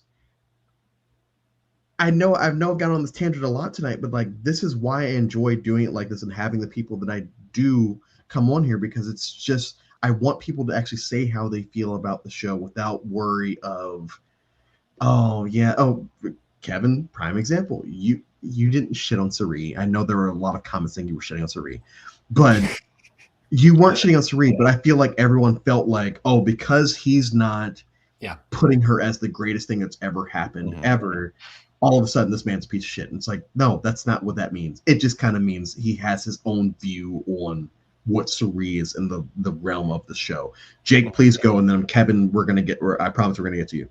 Jake, go. Yeah, just with the 26 days, I just want to say real quick. Literally, if they never told us, if they just had kept pretending that it was 39 days, would anyone have noticed? No. Nope. No. So why are you freaking the fuck out? Because it's a purity test, like Mario, you were saying. It's just like, who gives a shit? Like if the show is still entertaining, then I don't care, and I think, I'm glad that I came on here for this season, because this really is the one where I was like, when I just realized how much people just refuse to look past certain things and actually challenge their preconceptions, or not even their own preconceptions. I don't want to be like calling these people like hive mind or whatever, that they're, having opinions that isn't actually their own, but like, sorry, like with Worlds Apart, I feel like it is. And it was really what made me realize, like, man, I'm not in lockstep with the fan base. And at first that kind of made me sad for some reason. Then I realized, I don't know why I'm sad about that. Who cares? It just means that other people have different opinions, so yeah. And Drew, you can vouch, like before this podcast, I was like, am I going to get like, torn to shreds for saying positive stuff about Worlds Apart? And it's like, why should I even have to say that? Who cares? It's just a season of a TV show, But turns out I'm actually in the majority on here. So it's a hive mind after all. It worked out well. Yeah. The new hive mind coming in. Yeah. Google gobble. One quick sentence. I have a friend who gave me some good advice a while back. This is many years ago. This is like 2003. How not to get sucked into the hive mind of a fan base. He said, remember, there's no such thing as an online Survivor community. It's bullshit. There's no community. There's just people that like a TV show. It's not a community. Don't think you have to be part of the community. And that I've always kept that in my mind, in the back of my head. It doesn't matter if people agree with me or disagree. I don't care. And you tend to be happier that way if you don't think that you have to be part of this community. You don't want to be outcast from it. If you just don't accept it's a community at all, it's way easier. Yeah. Yeah. Kevin, final thoughts on Worlds Apart? Well, it's tough to follow up. There's so many things to follow up, kind of what Mario and Jake just said. I mean, yeah, I'm trying to remember it all, honest, because there's some of the things I want to comment about. Yeah, I mean, right away, I think part of the issue is like Worlds Apart. There's a lot of hypocrisy, I think, with the way people kind of view the season. In that, I think it's a season with a lot of drama, like Mario said. That's what it had before, and there hasn't been a lot since. But if you listen to a lot of fans now, they're like, "Oh, I wish we had more of that, and I want to see someone eat someone up." Because clearly, there's a market for it to some degree, because shows like Love Island exist, and people are nuts about it. Big Brother, people love when those fights happen, you know. And for some reason, with Survivor, like they kind of treat it a little bit differently. Now, Worlds Apart, I think it's tough because there's a lot of complex characters, and I think to some degree people don't like that as much anymore. I think they kind of like the boxes to some degree, and a lot of these people they break out at certain points. So I think there's that. But the biggest problem I think with it is, if we were going to talk about like the overarching kind of thought on the season with the community, there's a lot of big male personalities, and I think a lot of the community doesn't like when guys are highlighted more, particularly white guys. You know, that happens a bunch of times, which is unfortunate. But to be fair, back then it was mostly like the cast was mostly white. Pick a season, throw a dart, and it's probably going to be that way. In particular, Captain America won, and the online fandom doesn't like that. You know, that's why this past season was like season 50. You know, in the finale, even though Jonathan clearly strategically had a hell of a go of it, it actually was pretty good. Nobody wanted Jonathan to win in the online community fandom, whatever you want to call it, despite probably deserving the credit. So I think that's something that just happens all the time. Some people think it was a steamroll by Mike to the end, which it's interesting. There's a picking and choosing when steamrolls are cool. You know, Mike, you know, getting his way all the way to the end for a big dub, not so cool. Kim Spradlin steamrolling on to the end in One World, super cool. D. Valadares in 45, super cool. You know what I mean? So I think there's some of that too that plays into it, which is really unfortunate, because I just like good characters, good gameplay, and overall, I think you can find something good in every season. But from beginning to end, if we're looking at it from an entertainment POV, not necessarily strategic, Worlds Apart delivers. I mean, come on now. It started with, as a coconut vendor, I seek truth. I'm a seer of real. And that guy, from what I understand, anyone verify this, if you look up the Wikipedia for Worlds Apart, he's the only cast member that doesn't have a photo on it, because he asked to not be associated with Survivor anymore because it would hurt his acting career. That is him living the gimmick. Yeah. Oh, I'm shocked. Bringing up a wrestling reference. Yeah, no, he really has done that. He wrote to the Survivor Wiki to have his name changed. They had to change his name to something else. It's like Vince S. They wouldn't add Sly. Yeah, something like that. But I'm shocked he's never written to me to have me. I think just because I don't have a big readership as I used to, that he doesn't know about me. But he is known for writing to people and having them change their essays about him. And that's incredible. Like, the authenticity of these characters is off the charts, maybe more than any other season I can think of. And the sheer quantity and the magnitude of their character and their actions throughout the season is, I don't know if there's a non-returner season, specifically a non-returner season, that can compete with it. So that's why it's always going to be right up there for me personally. And if someone in the fandom doesn't like it, chances are pretty good they and I don't share similar interest in media consumption. I have found that to be true. Yes. Yeah. I just want to say real quick what I said before. I just want to reiterate, this season, I feel like should be palatable to people who care about strategy. It has interesting votes. It has interesting dynamics. Like, okay, sure, the guy that, you know, had to win a bunch of immunities to win, but okay, that's true for Palau, and a lot of people like Palau, you know, like Palau's a very popular season, you know. So like I said before, if you care about idols and strategy, this season has 3 successful idol plays. Like, this season is one where I'm just like, okay, I understand that there's an uncomfortable moment, but I don't know what else you want. Like, even if they were to delete that scene from the show, I don't really know if people would still like it. I just feel like I think that the larger audience season that people just will never appreciate, and I just don't get it. Yeah, I put it in the same category as Gabon and San Juan del Sur, as far as a bunch of cartoon characters playing the show of Survivor, and you can choose if you like it based off of that. Now, as much as I go off on Hive Mind and all that, like Worlds Apart is still not, one of my favorite. So through 30 seasons, Worlds Apart, I have at 23 out of 30, right above Samoa, thank God, and right below Fiji because Black Winter. But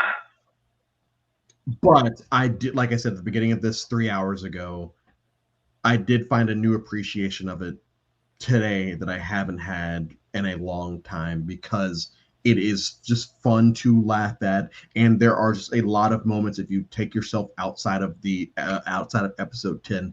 It's just fun to laugh at certain characters. It's fun to root for certain characters. It's fun to root against certain characters, and the fact that we spent 2.5 hours talking about Marquesas and spent 3 hours talking about this with the same amount of people shows that there is something there for Worlds Apart, that maybe Worlds Apart will end up being the new South Pacific, where people love South Pacific now.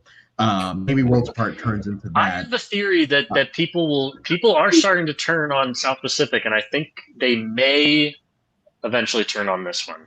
Yeah, I've been working real hard to get people to turn on both of those for a while, and it has not happened on Worlds Apart, but I'm still fighting. I think you might be the reason that people turn on South Pacific, because it's when I sent out invites for this, the first season to fully book was South Pacific. Yeah. Also, I loved that it was so heavily referenced in Survivor 52 with Ozzy coach. I was just like, yes. Yeah. Kevin was just about to say something. What were you going to say? Oh, yeah. I wanted to say something real quick. I was thinking of this earlier. Yeah, shut up, Jake. No, I'm just kidding. Yeah, I was just thinking to myself earlier when we were talking, I was like, actually, I think one of the biggest disservices about Worlds Apart, thinking about it in the wider view, other than Joe Anglim, I think one of the worst things that happened is all the returners have really not been the right people. Yeah. And there's a million other people I would have picked than the ones who ended up. Sierra Dawn Thomas, Haley Ford, and Shireen. I wouldn't have picked any of them to come back again. Like Mike Holloway, I would have, and obviously he would have been for Cambodia if he didn't win. And Joe, I said, yeah, challenge beast. He deserved it. Personality wise, he was as interesting as a dish towel, Joe. But he won a lot of challenges. Yeah. But like other people, like, can you imagine if Rodney got another shot at coming back to play again? That would be super. I think Mama C, even there's an argument for her. I would have loved Tyler to get a second chance. That would have been cool.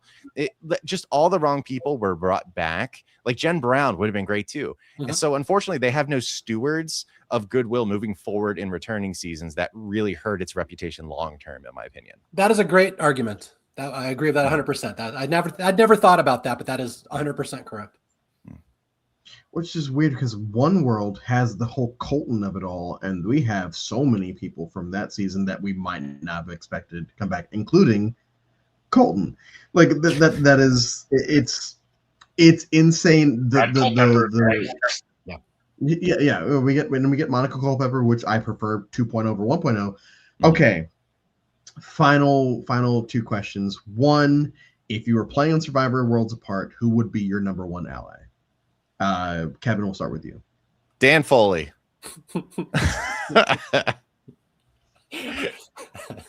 Next question. Jake. Yeah, I'm not sure. Can I go last?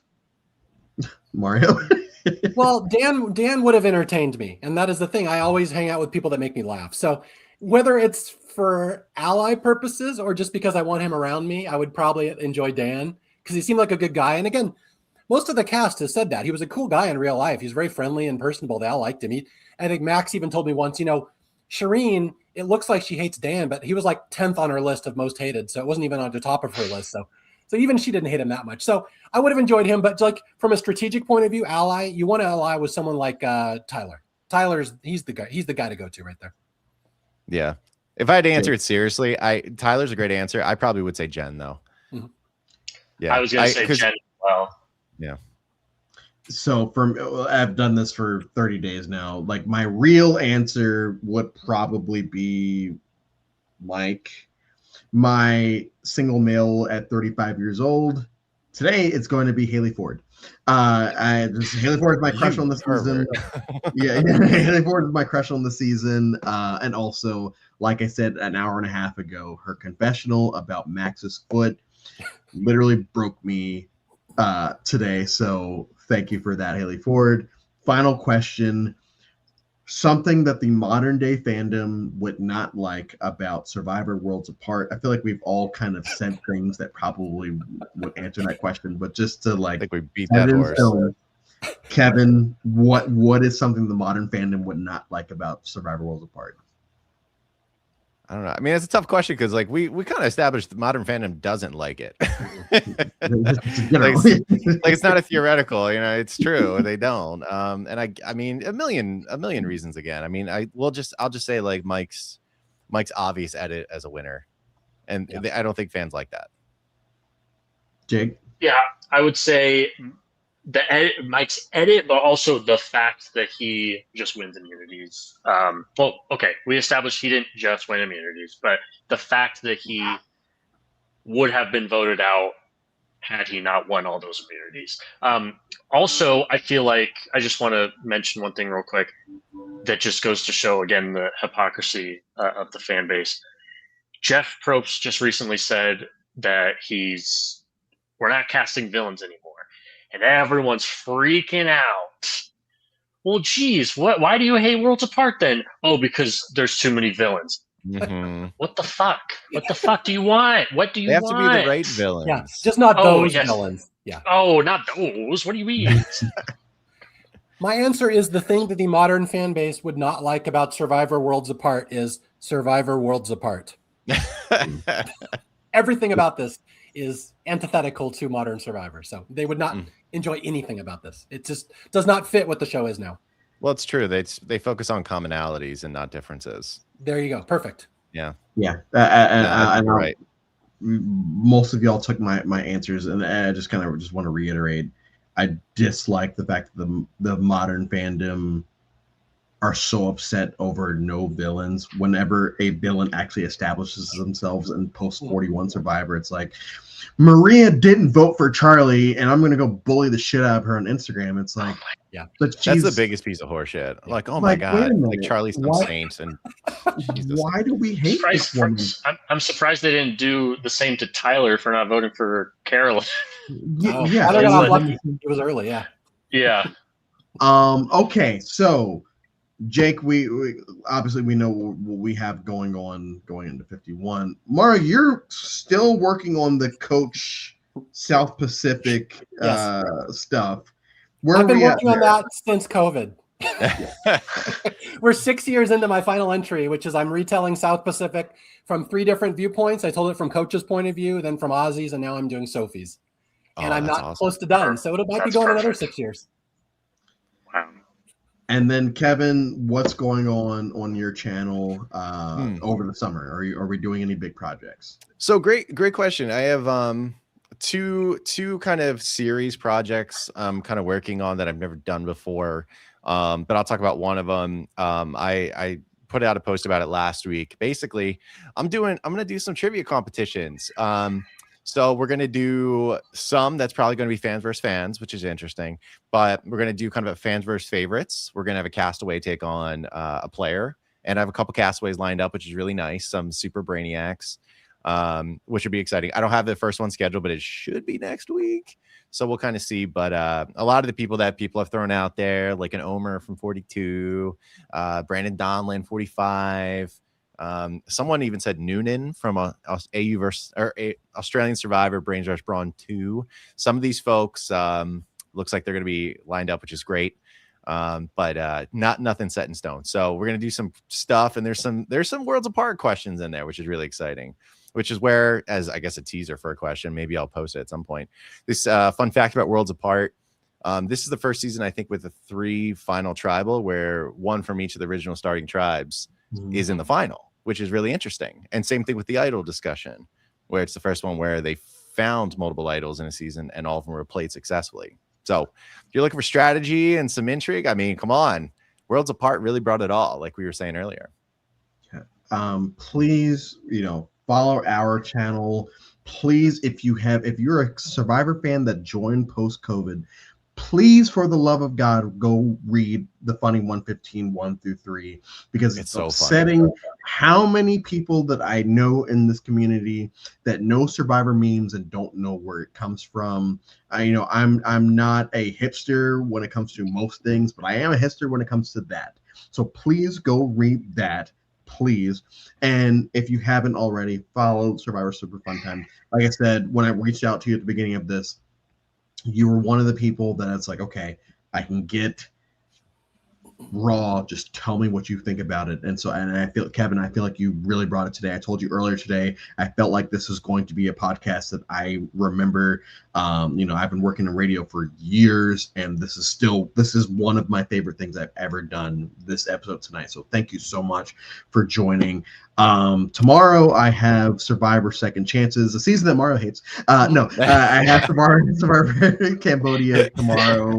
I get to watch Jeremy Collins bring it home for the skin folk for the third time. I get to watch Kimmy Kappenberg not wear a bra for half the season. I get to watch Keith Nail again. It's going to be a good time. Thank you so much to everyone in the chat. Thank you to everyone that's been reaching out to me on Instagram and Twitter. I'm almost there, y'all. We're almost at the end. And 3:15. We got 3 hours, 15 minutes. I'm hoping that I can have all three of you back for day 50 in a couple of weeks. And yes, we will see you all tomorrow for Survivor Cambodia Second Chances.